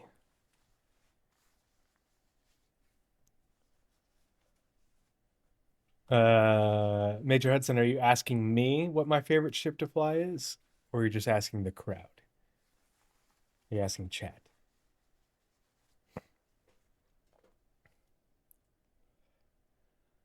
Let's see. All right. The community team kicked off March by publishing the February PU monthly report and laying the groundwork for an eventful month ahead. They also announced the winners of the Core More Love Story and Red Festival Earned Fortune contests. The team then supported Stella Fortuna with a helpful catch-all thread and a video contest. Pardon me. Dedicated to those daring racers willing to tempt. Dang it, hiccup, son of a bitch. Dedicated to those daring racers willing to tempt fate and chase fortune. The community team also supported the release of Alpha 4.7, Welcome to the Rock. They began by publishing a patch watch highlighting what players could look forward to, and continued with a thread detailing the major features. They also published an Operation Breaker Stations FAQ, to familiarize players with this new activity, and a crafting guide on the first implementation of this game-changing new mechanic. If you haven't checked out the crafting guide, I highly encourage you to go read through it in its entirety, especially what's coming in the future for yourself. We went over it in detail in episode 97, the last podcast. So if you want to read through it with me and hear my thoughts, you can check that out on my YouTube as well. But I always encourage people, to not only, come hang out with me and read through these things together, but also read through it yourself, and tell me what you think, whether it's in the comments later on or you come hang out in the Discord and tell me your thoughts, because I think that having more points of view and more perspectives and sharing them together helps us all be better informed. I miss things, you miss things, we all miss things, we all think about things differently, and it helps you have a more well-rounded perspective of what's going on with the development and the game, by reading it for yourself and talking about it with people. One hanger complete burrito I eat. Oh, speaking of which, let's see.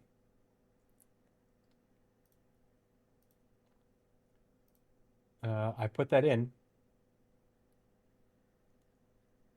I think.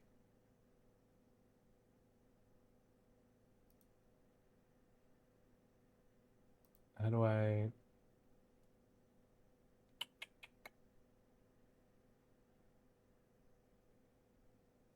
Hold on.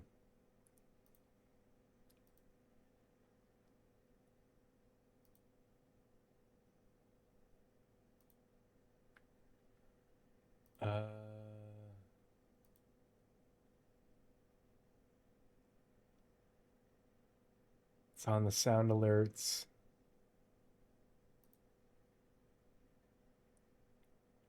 Oh, do those cost? Oh, those cost bits. That's why.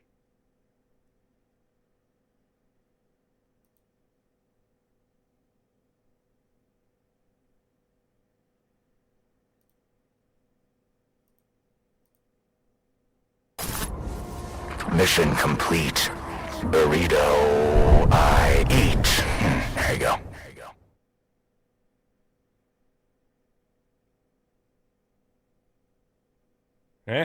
Did the sound work?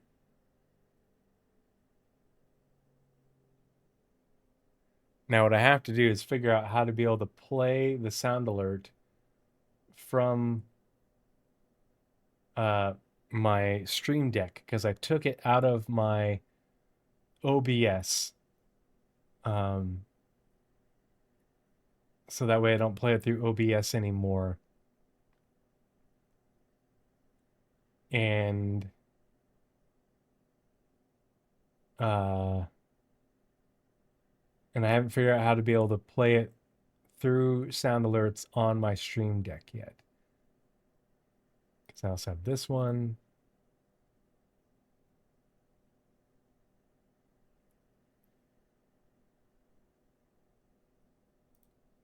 Should have stretched, scumbag. Oh my God.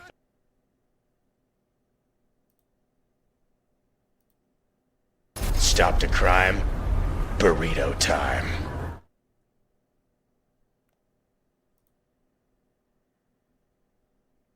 And of course, the last one. Do you motherfuckers read? No, you don't. All right. Back to the seriousness.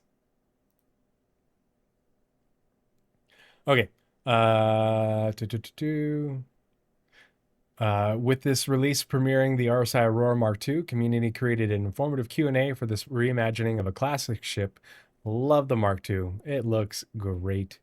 I no notes.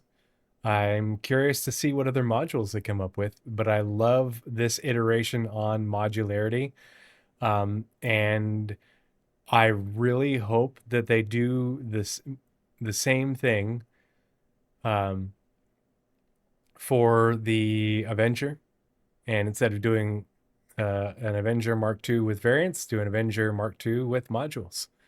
And make the modules just like you had them for the Aurora.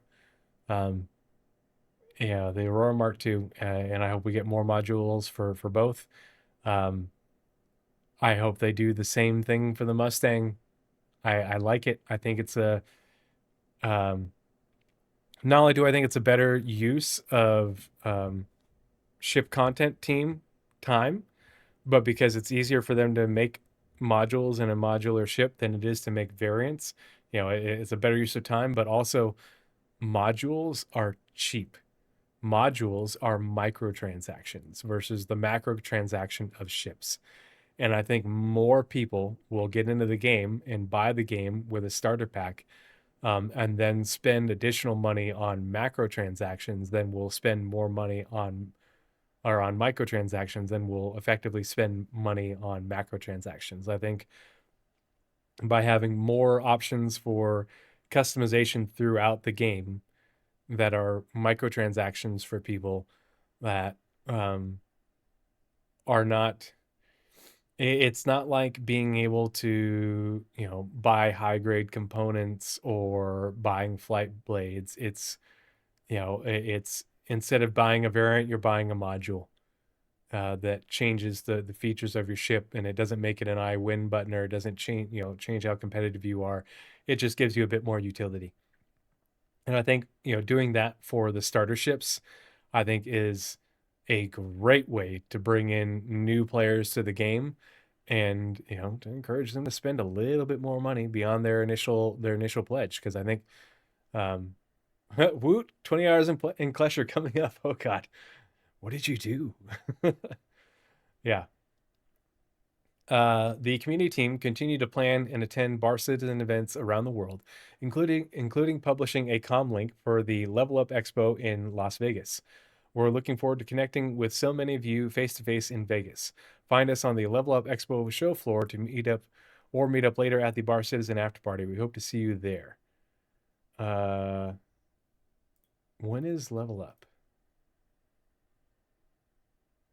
Okay, so we've got a couple more weeks. It'll be interesting to see what, if anything, comes out of Level Up.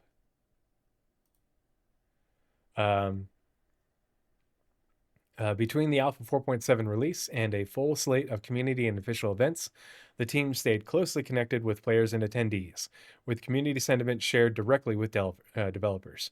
Finally, the team continued their usual evergreen tasks, such as This Week in Star Citizen and bi-weekly updates to the Roadmap and Roundups, monthly reports like this one, and more.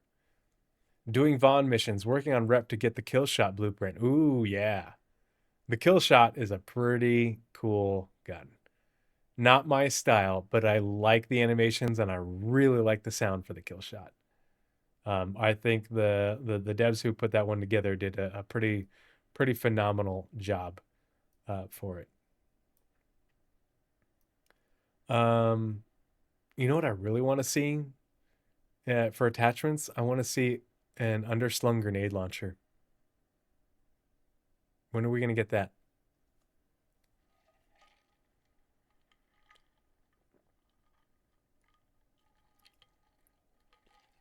Yeah, it's got a really neat mechanic. It's it's not just the space AK, it's a ballistic and laser space AK. Like, what the hell? It'll be interesting to see how that works with how armor, character armor will work in the future too, in terms of like, penetrate armor, melt armor, penetrate armor, melt armor. Yeah, it definitely has a space AK vibe, and I'm here for it. All right, on to core gameplay. Northern Trooper, are you ready? Are you sitting down? Are you comfortable? Take a deep breath, drink some water. Gotta make sure you're safe. My body's ready. Oh, man. Buddy, we gotta get you and the family over to the house sometime. Let the kids hang out. Let the wives hang out. Smoke some ribs. Drink some beers. Let the kids go nuts on the trampoline. Core gameplay. The core gameplay team spent part of March progressing hacking. Oh, tingles down my spine. Ah, yeah. Yeah, my kids go nuts for the trampoline every day. Every day. Um, yeah. I'm fully torn. Oh gosh. Uh, with the devs polishing items, improving the tutorial, and ensuring the UI is always correctly aligned to the player. This is polishing. Spent part of March progressing hacking with the devs polishing items for improving the tutorial and ensuring the UI is always correctly aligned to the player. This suggests to me that it has been moved over from the Squadron dev branch, the Squadron 42 branch of the game, into the PU branch, and they are getting it ready for the PU and to start testing for the PU. That's what that suggests to me. I could be wrong. There could be a lot more work none of us know, but I think it's far more likely that it's encouraging versus not. Various improvements were made to weapon handling, such as switching back to the previously held weapon after using a med pen. And now, when equipping a new knife from the ground, the player character will store their currently held weapon or entity unless it can't be stored. Instead of dropping it, please, thank you. Significant work was done toward crafting, which debuted in Alpha 4.7. March's tasks included implementing minimum quality requirements for blueprint aspects and the ability to dismantle items that weren't previously crafted. Various additions were implemented too, including the ability to define which blueprints are entitled to the player by default. Pardon me. A HUD notification when a player receives a blueprint, material and quality information to the tractor beam display, and the ability to stack resource containers with the same quality. Players can now also view owned and unowned blueprints in the crafting UI. And again, in order to have a lot more context for how crafting works and how crafting is intended to work in the future, because obviously it is tier 0. It says tier 0 on the roadmap. It is only tier 0. There's a lot more to go. So much more to go. You really have to check out the crafting guide. It is very informative. It will answer so many of the questions that people have and so many of the gripes that people have. And then also just, keeping in, the proper context of this is tier 0. It is not its final form. A lot of the gripes that you have, they already know about. They just haven't had a chance to do things about. People are like, why do we have 1,000 different grades of materials? Why does it, quality grades? Why do we have 1,000? Why not 10? Why not 5? Why not 100? I would be willing to bet that there is a reason that they just failed to communicate to us. And I think that is a communication failure on CIG's part. But I do not think that there isn't a reason for it. I don't know what that is, but I do think that there is a reason for it. And I think it's going to have to do with refining, amongst other things, and later iterations to crafting gameplay. But again, this is just tier 0, getting the bare bones of the feature into the PU so we can test it, make sure that it functions, functions as intended, and that they can build onto a stable platform going forward. And people complained about how we get blueprints, the RNG for blueprints for missions, and all that. And it's because we are limited by the mission system we have in game right now. We don't have mission system v2. We have the old mission system, which got refactored to barely be compatible with the server meshing we have. We don't have the new one. They don't have the ability to let us pick and choose our rewards yet. There's so much functionality that is getting built into the new mission system that will make this all make so much more sense, but they can't wait on those things. They can't hold all these features back, hold their development back in order to wait on that for us to get the complete picture at first release. Nothing about Star Citizen has ever worked like that. And so it's hard to be patient. It's hard to maintain a high level 30,000 foot view of how these things work, but that's why we read through the monthly reports. That's why we listen to the SCLs. That's why you read the dev statements and Spectrum. Like, that's the reason for that. I thought CIG had stated at some point that new features coming to the game wouldn't be released at Tier 0. Yes. And Jared said that they wanted to stop doing that. And yet here we are. It's not a perfect system. I think crafting was at a point where they needed to get it in and get more feedback on it and be able to test it to further develop the feature. And that it was going to be safer to give us this limited release to test the base functionality rather than give a much a significantly larger release at Tier 1 that might not go as smoothly had we not been able to put it through its paces at Tier 0. But will that be the same thing for radar and scanning?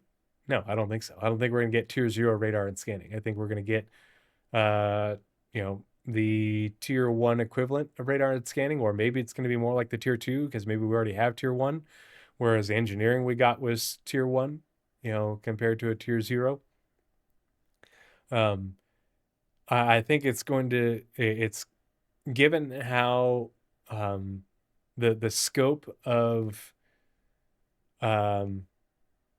crafting is so broad, if not as far reaching as engineering, if not more so, that I think it makes sense for them to be able to get the system in early into the PU so that way we can beat the bones of it up rather than delaying additional development onto it. And I think they're going to continue to iterate it on it with basically like every patch. Get additional blueprints, additional missions, additional materials and stuff, all that sort of thing in short order.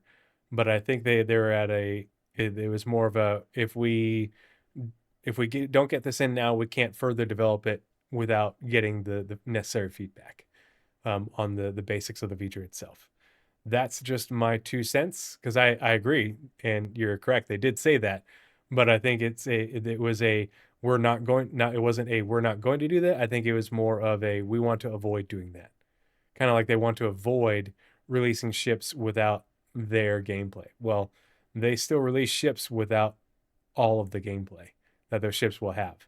They release ships with gameplay, but they don't release completely dead ships. Like when we got a completely dead ship was the Herald. Still dead. It doesn't have, cargo. When the Reclaimer released, like you couldn't really do anything with it. And now it has salvage. It's still a pain in the ass to use, but it's not a dead ship. Whereas if the Starfarer, when it released before fueling, was all but a dead ship. You could carry some boxes on it in a small vehicle, but now ships, when they do release, even if they don't have their bespoke gameplay, they still have a lot of other functionality. They're more multi-role. Like when the MSR did come out with data running, people were like, what the hell you said? And it's like, people use the MSR for their daily driver all the time. It's got a cargo hold, it's got turrets, you can do all sorts of, other gameplay with it. You can put vehicles in there. It's not a dead ship because it doesn't have its gameplay. It would be a dead ship if it could do nothing but data running and it didn't have that, like the Herald. So, yeah. The MPUV is a dead ship, pretty much, because it doesn't do a whole lot of anything. And but the EMP-UV is old. So, just like the Reclaimer is old and the Herald is old. But you have to think about when these things were said and what context they were said in. Yeah, data running. But I don't think data running has been getting any development. Unlike hacking, which we've seen hacking mentioned at least a couple times a year in the monthly reports for, God, it seems like years now. At least in the last couple years, because they have worked on it in this, for Squadron in the last few years. But it was always like, well, okay, they mentioned a little bit, but not much, just a little tidbit here and there.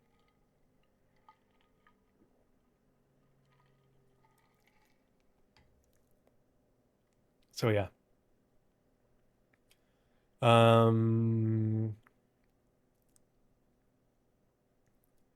Let's see. Where were we?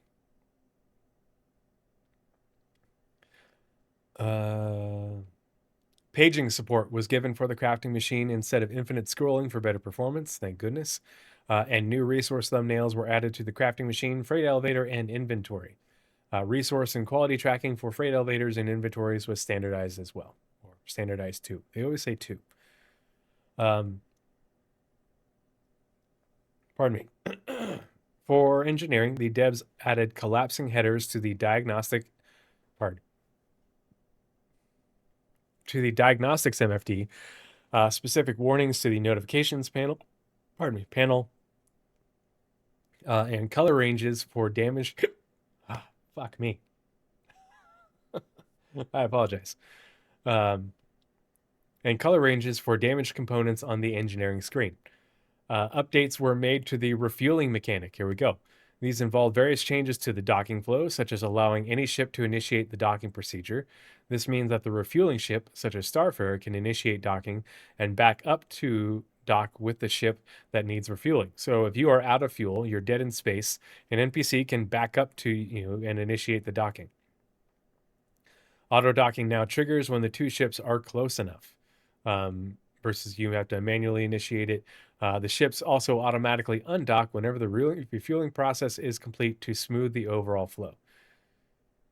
Yeah, hiccups are annoying. Yeah, especially when you're trying to talk.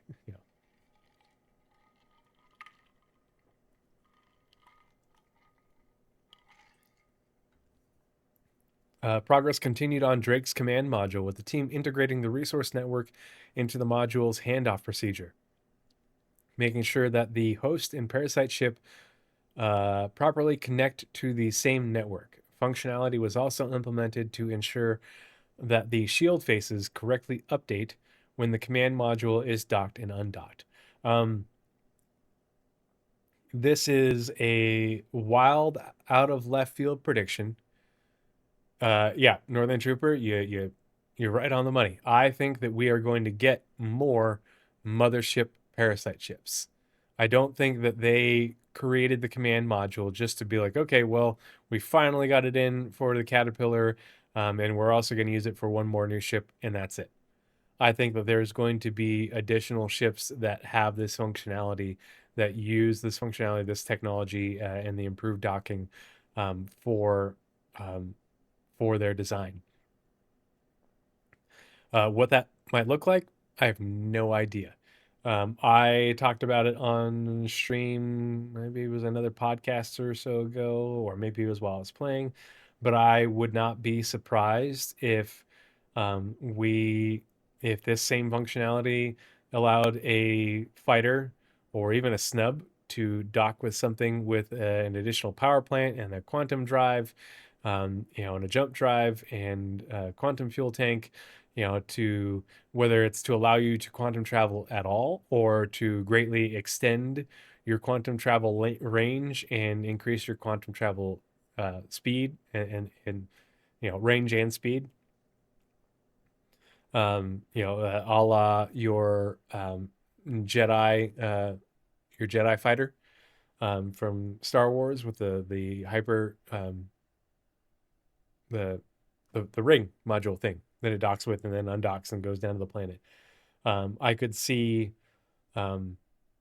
other other things that um, get essentially a module that you could dock with that uses that this same functionality is um, what will because um, the command module and the rest of the caterpillar and the rest of the um, uh, ironclad, they have their own resource networks, their own individual components. Um, it's just the ironclad and the caterpillar won't be able to navigate without the command module. Um, but if you think about the Carrick's modules are supposed to be self-contained. So, if you don't have the cargo modules, if you have, the modules that they eventually wanted to build with it, that would be able to be deployed on the surface of a planet. You could say you land, you deploy a module, it drops, legs down to the ground, and deploys the legs, and then you lift off, and then it deploys or something like that, opens up, folds out into a structure of some kind, but it's a structure with a power supply and a life support system. Um, everything it needs in order to have its own resource network and function independently of the ship. That could that that that could this could be a blocker that is now removed for putting those modules, developing those modules for the Carrick, and getting the Carrick ready for moving to gold standard and bringing those up to speed. Um, the the Scarab for the Crucible. The Scarab was always meant to be able to be dropped on the planet and be a autonomous garage, landed on the planet. Same thing applies. I think the Crucible is going to get a massive rework and reconcepting. But I think that it would probably retain that functionality because they have developed this for it to work in that way. And I totally agree. We're going to see more ships that utilize this sort of functionality. I don't think it's a one and done. I think it's a really neat feature that they are just barely touching the surface on the appeal and utility and value of it with what they're using it for in this first go. Um, they use the tech in the Aurora Mark II DM module. Well, the Aurora Mark it connects to the resource network, so it's similar, but the module doesn't function independently, if that makes sense. So it has a shield that then connects to that resource network and becomes a part of it, but it doesn't like have its own independent resource network, if that makes sense. So yeah, I could see where it is similar and probably uses some of the same tech, but it's not like you're dropping off a module like the Carrick, which then becomes its own self-contained uh, unit. Um, they never sold those modules, but they threw out ideas of what they would be and said that that is something that they will do, is that they'll be able to be deployed on a planet, um, and be self-contained. So just spitballing, but it's really neat feature work. I also really like how we can manually attach the modules for the Aurora. So you don't have to send it down into a hangar to swap things out and use your whatchamacallit, your vehicle manager app, but you could have these things stored on a ship. You can have them, stored on a platform at your base, and just hot swap them out. If they make more modules and modular ships um, like the Aurora, you could store a series of different weapon pod type modules. Yeah, the Endeavor, which long ways out, same thing. The command module is its own large independent ship that will be able to detach and go down to the surface and quantum travel and go through jump points and all that separately from the main body. So yeah, same thing. And so I definitely think that we're just scratching the surface. There's going to be a lot more for both like what Kedron said for the module for the what the modularity for the Aurora is capable of doing. Because imagine like you have your Idris or something like that, and you got some modules, stored on the side of the hangar or something, and your light or medium fighters return, and they're like, hey, this just popped out of quantum. You redetected it. We need to rearm for this, or swap things out for this, and you can, you know, change, instead of having variants like all these different Hornet variants. Imagine if you had a Hornet competitor that was modular.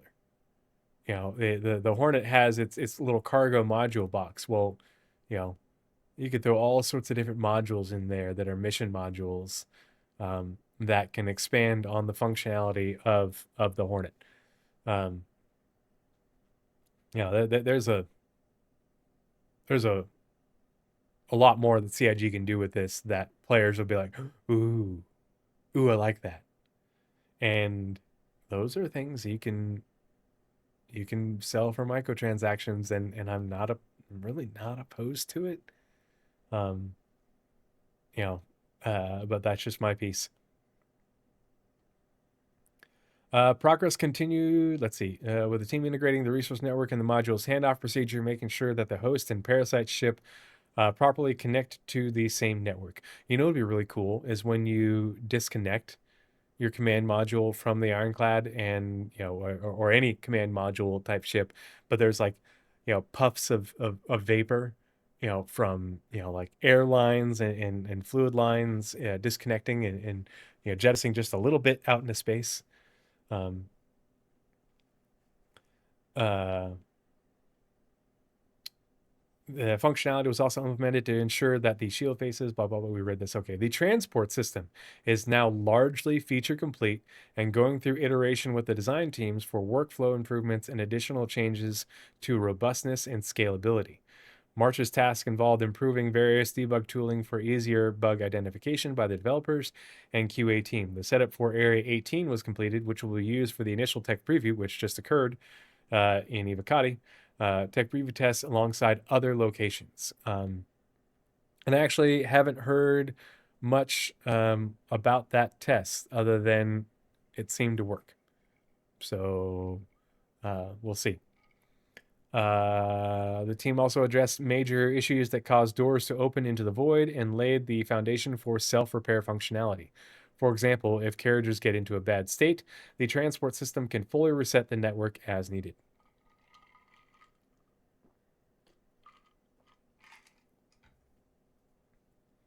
Toward the mission system. This is also huge. The team fixed various issues causing rewards to not be correctly attributed or progress for event trackers to be incorrectly calculated. Progress began on implementing Mission V2 functionality into Starchitect, including the ability to dynamically create mission locations without designer intervention, greatly improving the speed of development. The inventory rework. Oh, man. That shoulder. The inventory rework continued too, with the team finalizing the remaining elements and fixing as many bugs as possible, both from what was found internally and feedback from the PTU. Ship hangar servicing had its first playable gate, which was met favorably. The team is now working on preparing it for the content teams. Pardon me. Finally, for core gameplay, the team is preparing to move on to social features. If you want to understand more about how social features and the development and rollout it's going to work, go back and rewatch the SCO with Benoit. They've got like 4 different pillars, the social features that we're going to be developing and rolling out. And so if you want to know more about that, go back and rewatch that, listen to that part of the clip. Usually someone puts all the timestamps for everything down in the comments, so you can find that pretty quickly. But we are in desperate need of these social features to help move the playability of the game to that next level. All right. Creature content. This is new. March saw the formation of a new team, Creature Content. So they talked about this when Zach and the FPS team were on SCL as well, to focus on the ongoing development of Star Pause features. Alongside focusing on improvements to the technical pipeline, the team progressed with a number of new creatures. Here's hoping we see a lot more new creatures soon that aren't just variants. I want to see wholly new creatures. Alpha 4.7 introduced some early results of these technical pipeline upgrades with variants of the Valacar that have grown accustomed to their icy environment. So those are the breaker stations. In March, additional design work went toward upcoming creatures while looking ahead to plan in additional improvements for existing creatures, including mesh and behavior updates and additional variants. Yeah, the Copions, their behaviors definitely need some smoothing out. They are obviously working on, the animations and additional behaviors.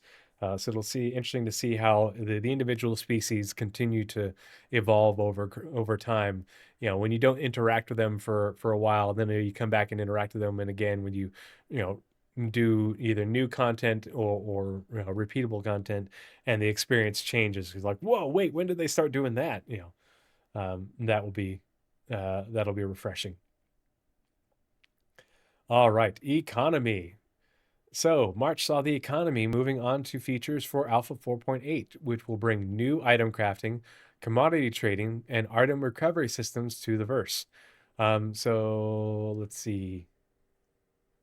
Hold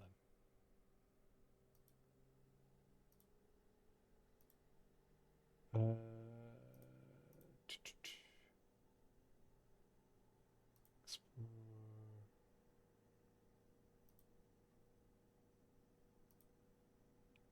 Release view, just to make sure I'm not forgetting something.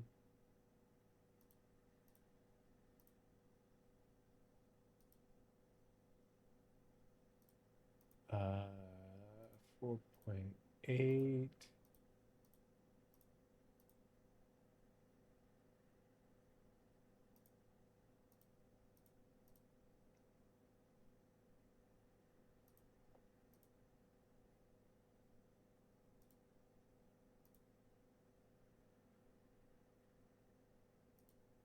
Okay, so it's not on the release view yet.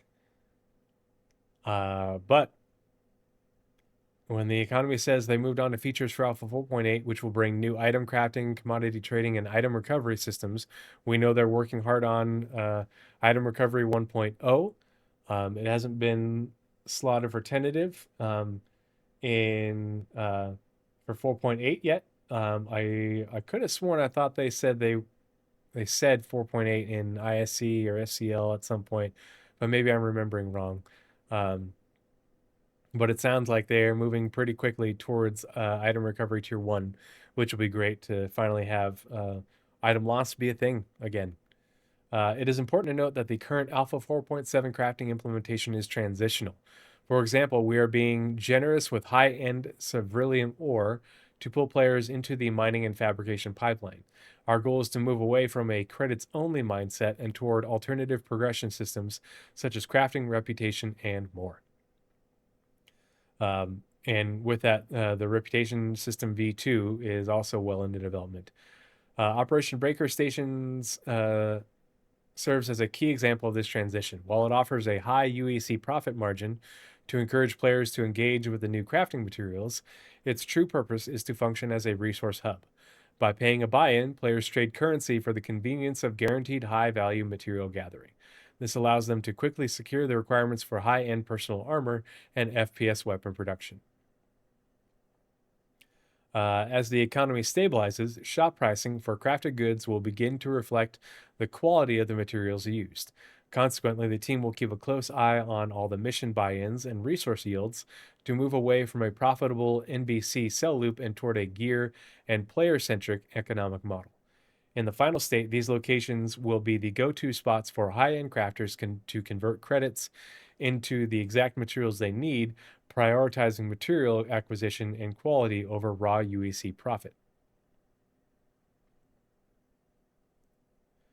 Okay, on to game intelligence development.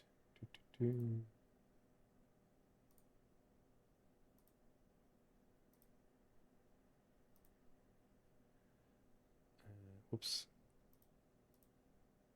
Okay. In March 2026, the game intelligence development team primarily focused on the ongoing design and planning work for Mission System V2. Here you go.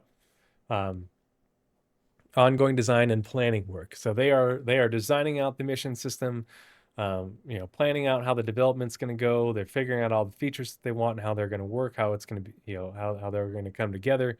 It's a big undertaking. Boy, is it necessary. Gosh, because the mission system touches so many things, and it is so old. And the refactor that got done for it to be compatible with server meshing was just the bare minimum, which is why so many missions broke. And a lot have come. Some have come back, some still haven't. Um, and certain things are still broken and still happen with the missions that did get brought back or never got lost or have since been added that need to be improved with the mission system. Part of that is how the mission system will tie into Starchitect, and Planet Tech and locations. Um, you know, uh, just on Thursday or Friday night, we couldn't complete a mission for CFP, because the mission spawned NPCs at a location inside a giant rock, and we couldn't kill them. We couldn't glitch through the rock to kill them. They were stuck there. We couldn't throw grenades inside the rock. We couldn't shoot through the rock. And so we had to just, it was the last NPC, and, we couldn't finish the mission. And it was a mission that I desperately wanted for the blueprint. And it was frustrating. Um, and so the new mission system, along with how locations are generated via Starchitect and how missions are generated to work with Starchitect, um, is meant to improve upon these things that are so frustrating for us so much of the time, with missions failing for various reasons, um, and they can see the data of these things, like why do pay what missions are getting abandoned at what rates, and what's wrong with those things, and can we fix that now? Is it not an easy fix, and is it one of those things, well, it works this much of the time, so we just have to leave it until we can dedicate time to the real fix with Mission System V2. A lot of different reasons, and so the context is important. It is super frustrating, but there is a solution. There is a light at the end of the tunnel. We just don't know how soon we're going to get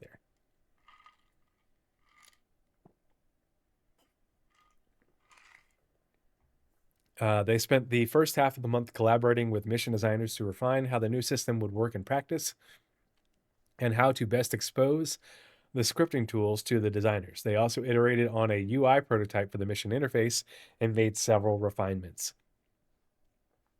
I would love to see, like, whenever Elliot comes on SCL, he talks a lot about the current missions, what they're working on right now for in-game, or what came recently, what's broken, and why. I would love to hear him come on and talk about the things that they are intending to change with Mission System V2 in more detail. What functionality they are hoping to bring to the game and how they want to utilize it. I'd love to see an SCL that is strictly on Mission System V2 and Reputation V2. Like, just those two things for an hour plus. Yeah. Game intelligence development also began work on a new tool to facilitate the development of the new mission system. So a tool to develop the mission system itself.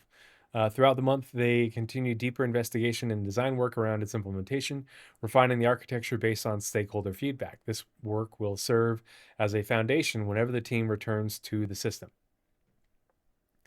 Level design, UK and Germany. While March saw the level design teams progressing on a variety of locations, the primary focus was on Nix's social stations and QV breaker station locations, which went live in Alpha 4.7. Elsewhere, the team worked toward multiple future deliverables, including tactical strike groups and the Siege of Orison rework. So that big station location, space around it for tactical strike groups. It'll be interesting to see how Siege of Orson will be updated for its rework for instancing. They also began to prepare for a major new location. I wonder what that major new location could be. That is exciting to hear about. Has anyone talked about the middle section of the hammerhead being used to house a module yet? Ooh, that could be an interesting variant. Or I don't think it'll happen with the gold standard for the hammerhead, which is coming in 4.8. But it might be maybe it's a Aegis ship similar or that shares some design language with the hammerhead that is modular or has modules. Because they did say they are working on an Aegis ship when they talked about the hammerhead recently. Ouch. Finally, the devs fixed some legacy bugs in Stanton and Pyro, while also supporting new technical initiatives, including helping set up the level requirements for the transport refactor and working towards future content for Starchitect.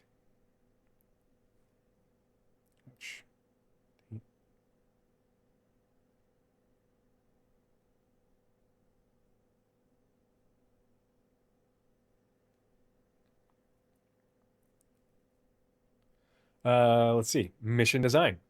So mission design completed the second Nyx mission pack, which expands the amount of content for players, including moving some factions to utilize a reputation scope. The team also brought back the courier system, which currently exists in Stanton and Pyro, along with adding delivery contracts to bridge the gap between hauling and courier missions. This included modifying rooftop deliveries in New Babbage and Artcore to allow players to drop off 1 SCU boxes. My question is, are the rooftops at Lorville and Orison already modified or capable of doing this? Or will those come at a later date? So that's one thing I've been waiting for forever, is to be able to have those doors that are on top of the landing pads on top of buildings be able to be a freight elevator, a small freight elevator where you can drop off, smaller boxes and do these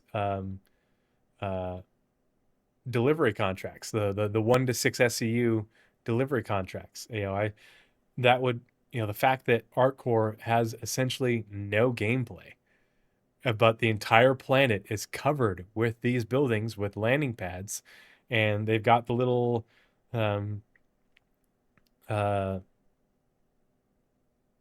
kiosk boxes, but there's a door there and an elevator there, and the elevator door doesn't open. The big freight elevator looking elevator doesn't do anything, and it's like, God, could we just add some functionality so there's a reason to go to Artcore besides the little reason you have to go to Area 18?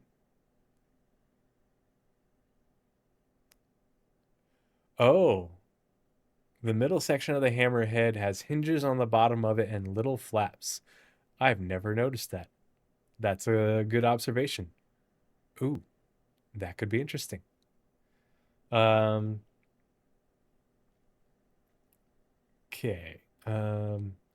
Mission support was also added to the new QV breaker stations, because we are getting those additional missions at the QV breaker stations, which I cannot wait to try out. The tactical strike groups continue to be polished alongside refueling and defend location missions. With the recent changes to ship armor, the team kicked off a major rebalancing of ship-based mission combat, alongside a design idea to give players information up front on what ships they might encounter so they can choose an appropriate loadout. Finally, the team are approaching the first playable state of the new Battaglia missions. Can't wait to see these. 4.8 maybe, which include modular mission parts that can be used as standalone missions for other factions. So you'll be able to do these mission parts as part of the Battaglia missions, but they'll also be reused as parts and just modified for doing them with other factions.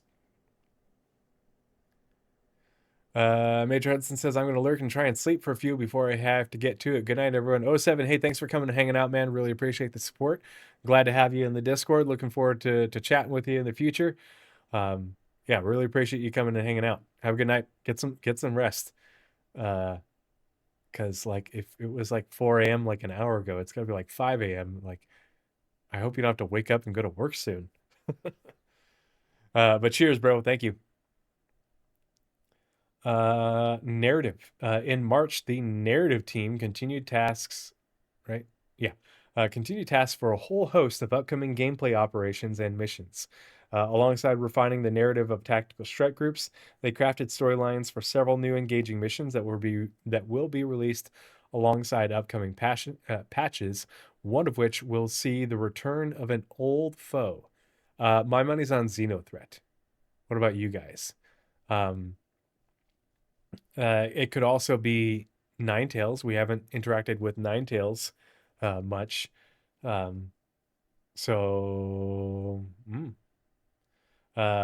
team also prepared for their next capture session in April, which will see the story mission script mentioned in last month's report being recorded.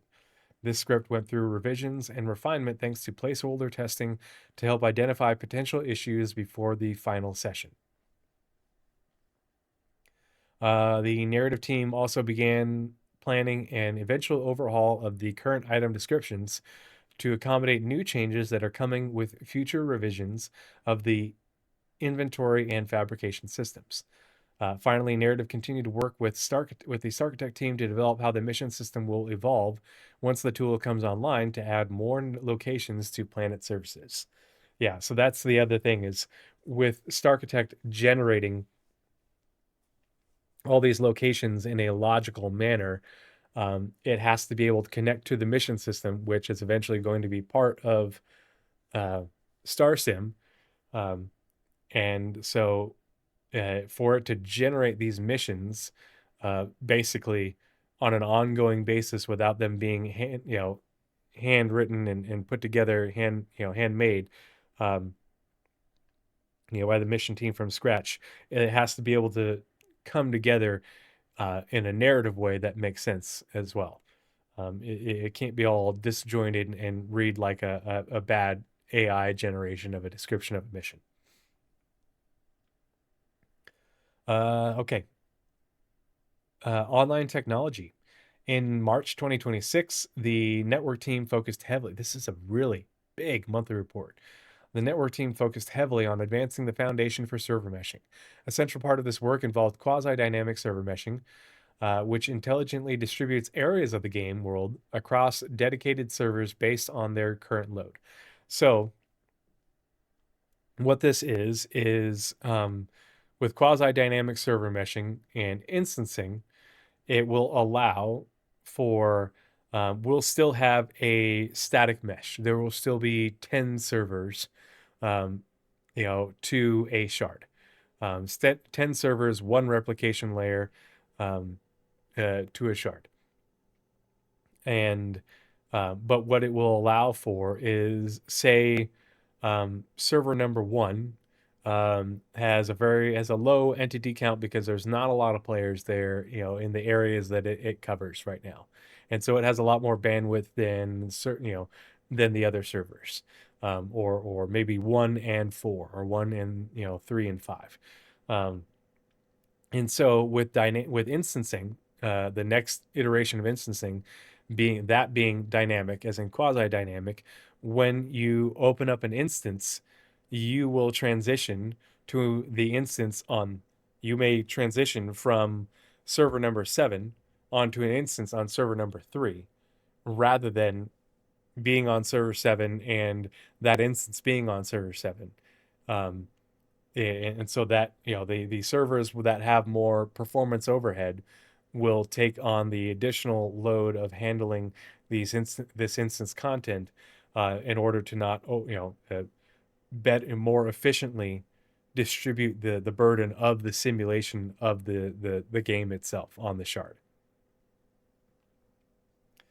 In order to have a more even distribution of performance and player and entities and player connections. The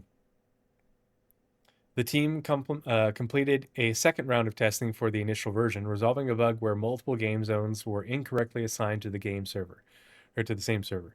They also made the system more efficient by removing a global performance bottleneck that was causing thread contention.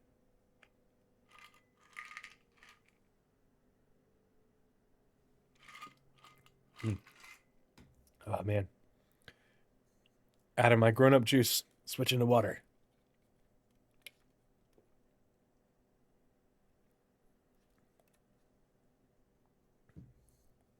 Alrighty. On the stability side, several crashes and thread safety issues in the server management system were resolved, including a crash that could occur when a game server disconnected at the wrong moment. The team also made solid progress on the next generation of the territory manager, which is responsible for dividing the game universe into distinct regions to be handled by separate servers. Multiple improvements were submitted for review throughout the month. So the territory manager will be the service that keeps an eye on the shard as a whole with its servers and distributes the regions, to include instances and everything on the servers in order to better distribute the load. And that will also progress into dynamic server meshing, where you're not only distributing instances to servers dynamically, but you're also saying, okay, this server has too many entities. The performance is degrading due to the number of entities and connected players and such.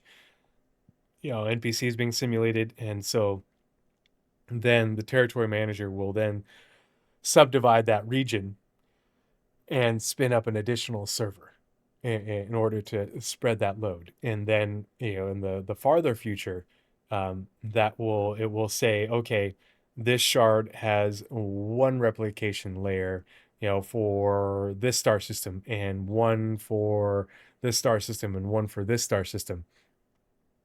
In order to have a single shard of 10,000 players across 5 systems or something like that. But the shard can grow to an even larger number of players by saying, okay, well, now we've got a whole bunch of players congregating, around the planetary system of Microtech, and that is going up. And now we not only can't handle all the players in the Stanton system on a single replication layer, we need to subdivide Stanton into 2 replicants, each with their own connected servers for the simulation for the for the players that are connected to those replication layers within those regions. More and more Russian nesting dolls for servers, for the replication layers, for the other backend services that then connect to the shard and support the shard in order to maintain performance and stability across all aspects of the game. When we talk about the mission system, and the mission service, Star Sim, the reputation system, ATC, the transport network, all these things are back-end services that will eventually be separated from the hybrid, which is the replication layer and the single iterations of these back-end services for a single shard. So that way any one of these things can scale based off of demand within the shard, within regions, the whole shebang. Okay, so tangent. Finally, the team continued ongoing bug fixes and maintenance work and progressed with a technical design document for a new versioning and patching system. And I think this is just going to change, how the patches are deployed to us through the patcher. I don't think it's going to change how patches are numbered or anything like that. Just how the client side, and then also the dev build, so the patches are distributed to us and them. But yeah, this will there you go. So this will play an important role in how future game updates are delivered to players. For the live tools team, the Bootstrap user interview phase is wrapping up, with the devs acting on findings to improve its reliability and day-to-day usability. Infrastructure cleanup and configuration improvements also began. Yeah. Why don't we have a West Coast server? Why is the North America region over on the East Coast? Dang it! Why do I have to suffer through 100 to 120 ping being out here in Idaho? WTF? If we had West Coast shards, in California and Washington, I'd have sub 40 ping. Not fair, man. Panic Switch, the error reporting tool, received several bug fixes and improved documentation for advanced users. Work is ongoing to improve crash handling robustness, including better resilience when errors occur and smarter automatic handling of known recurring crash patterns. Hex, the game dashboard. If you remember, when we got the original Star Sim demo, Quantum back then, the Quantum Simulation demo, it used the Hex dashboard. If you look up in the top left-hand corner of the dashboard, you can see it says Hex. Continued its 4.0 modernization with multiple new pages and features ready to ship or in active development. The blueprint viewer was delivered, which, while work on the new account detail page and tool integrations is progressing well. The online services team spent time in March supporting and improving the mission system, which powers in-game content like hauling and industrial missions alongside instance content. A key bug was identified and fixed where objectives were completed, but the mission itself wasn't always registering as finished. Imagine, Stanton is East Coast server, Nix is Central, and Pyro is a West Coast server. Yeah. That makes sense.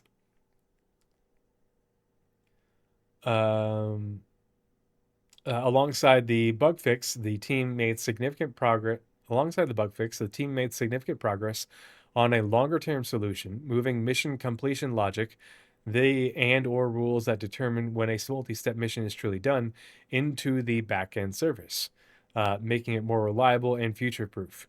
The mission system was also expanded to support entity-owned missions, meaning non-player objects can act as mission owners, which opens the door for new types of instance content. Online services continued to advance the item imprint feature, which is the underlying system that will allow players to truly own the items in their ships and on their characters. So this is for item recovery, to allow you to imprint the items to your character to long-term persistence. That's what Benoit was talking about recently. Additional groundwork is also underway to ensure the system queries item ownership in a more robust and efficient way. The team also worked on a lazy inventory creation, a behind-the-scenes improvement that makes the game smarter about when and how it creates inventory records. Finally, technical design was done for regional chats. So that way you have regional chats, and so as you transition from one region to the next, the regions are probably for us going to be geographic versus server regions. That way it makes more logical sense to us. So that way you won't, have, as part of social features, we can't have shards with thousands of players all in the same global chat. It would just be a constant machine gun scroll of people chatting in global. So that they're going to have regional chats and all sorts of other sub tabs and, situation and contextual based chats. Um, but that's the first part. R&D. In March, the ongoing ground fog work continued. A test build was handed over to Tech Art for prototyping and to gather feedback. Time was also spent improving tooling. The ability to gather thread names was added to the dump log tool when extracting call stacks for crashes submitted via the PU. The shader compiler server that services the build pipeline was substantially refactored. A proper thread pool implementation was added, while load balancing was significantly improved when using remote compile slaves. DXC/Clang based compiler output is now properly parsed for the generation of error reports. A least recently used scheme was added to automatically evict outdated shaders in memory and on disk. It'll be interesting to see if that will help with performance.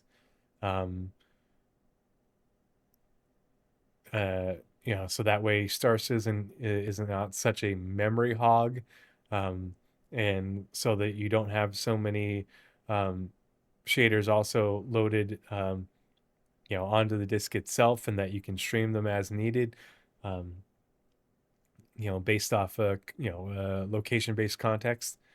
Also, support for processing limits was added to terminate compile jobs exceeding the specified runtime and memory thresholds. This was all that what I just talked about would also potentially really help with the shader optimization time that you get when you first load the game. All these should improve server stability, which often run for months on end, as well as reduce their resource usage.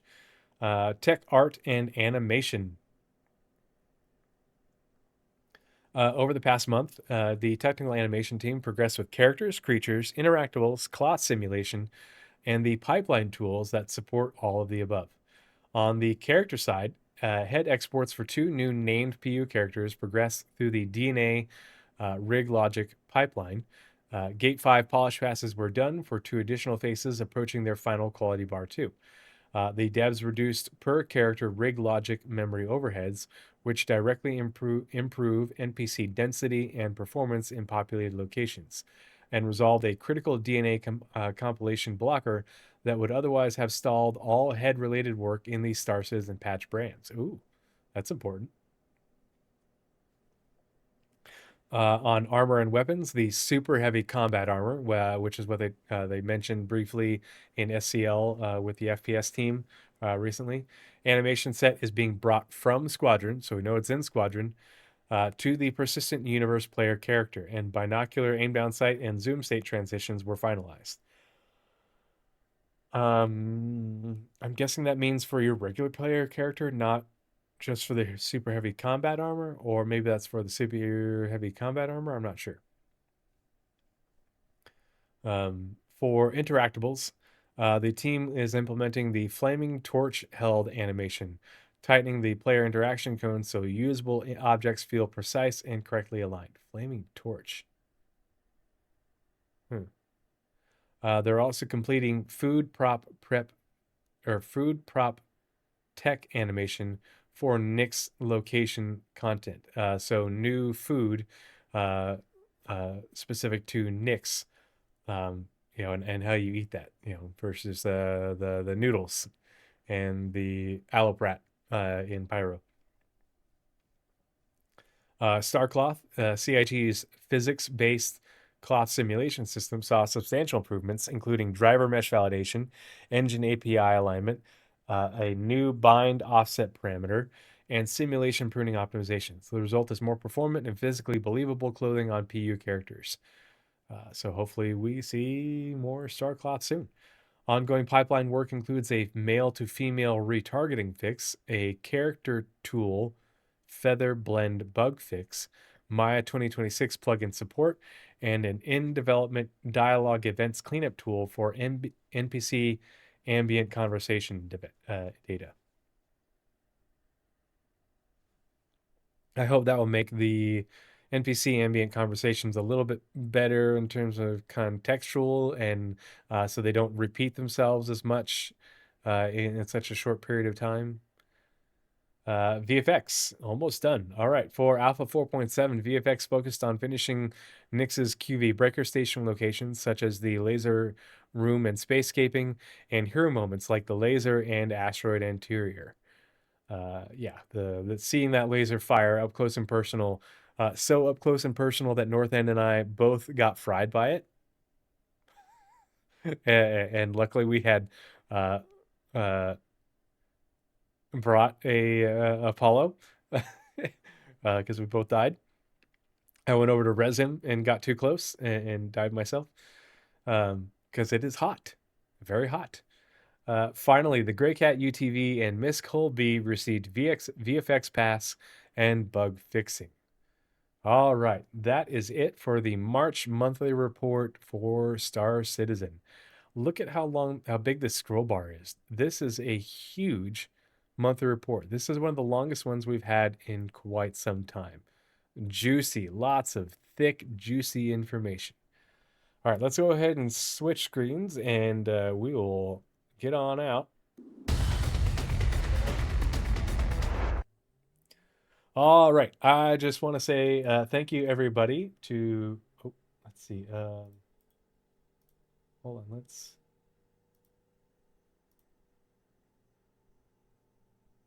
Okay.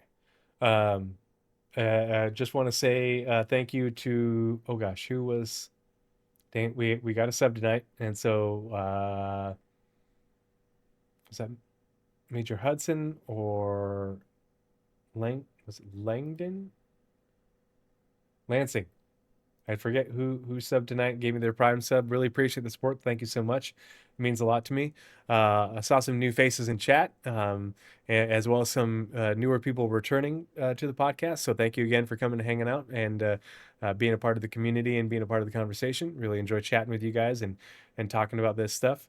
I hope you found this informative. And if you have any other thoughts or questions, I'd love to hear them if you're watching this later on YouTube in the comments or hop in the Discord. The link for my Discord is always, it should still work. I made it a permanent, never always good link on my YouTube page and on my Nick's channel or Nick's Twitch channel page. So if it isn't working, hit me up in chat and I will update it. But I haven't heard anyone say it doesn't work, and we regularly get new people joining the Discord on a fairly frequent basis. But yeah, would love to hear your thoughts on the development or what you've been playing. Would love to link up and group up with you guys in the future in game and try play together, try new things. Whoops, nope, silence, Chopper. Nope, I didn't mean to push the button.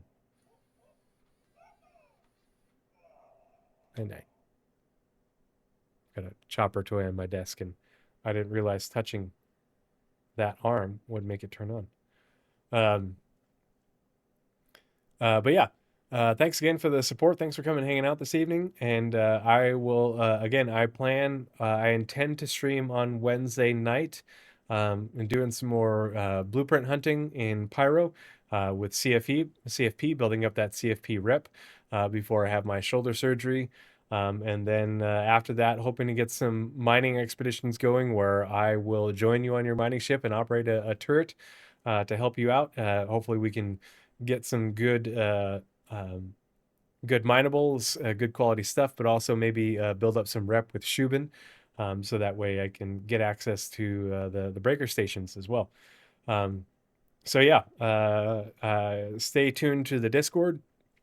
As well as my Twitter. I'm also now posting on Blue Sky. So if you're on Blue Sky, find me on Blue Sky. Just look for Tree0311. I don't remember if it's Tree0311 or Tree0311-SC. Twitter, I'm Tree0311-SC. But I don't remember what I am on Blue Sky. But I post whenever I'm going to be streaming beforehand on both, whether it's the podcast or if I'm going to be playing in game and what the details are. So yeah, do that to stay in the know.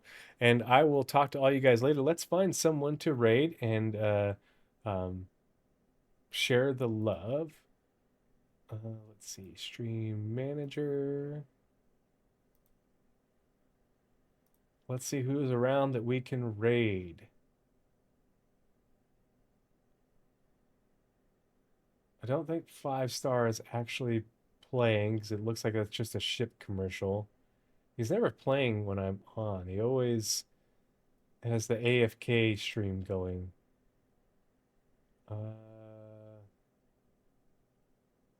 Versal, do you guys have any suggestions on... Ooh, SC Haulers. We're gonna raid SC Haulers. I've never raided them before, but they are a veteran. They're a fellow disabled veteran like myself. Um, but they have a good YouTube channel, and I really enjoy their YouTube updates. So if you don't follow, if you're not subscribed to SC Haulers on YouTube, I suggest you check out their channel and their content. They do a good job. But let's go ahead and give him a raid, send him some support. Um, yeah, he's doing a partner push, so I feel that. I've been pushing for partner for years because I stream, unfortunately, not as consistently as I'd like. All right, let's go ahead and send him a raid, and yeah, that'd be great. All right, starting the raid now. In 10, 9, 8, 7, 6, 5, 4, 3, 2, 1. All righty, rating now. Cheers. Thank you. Have a good night, everybody. Goodbye.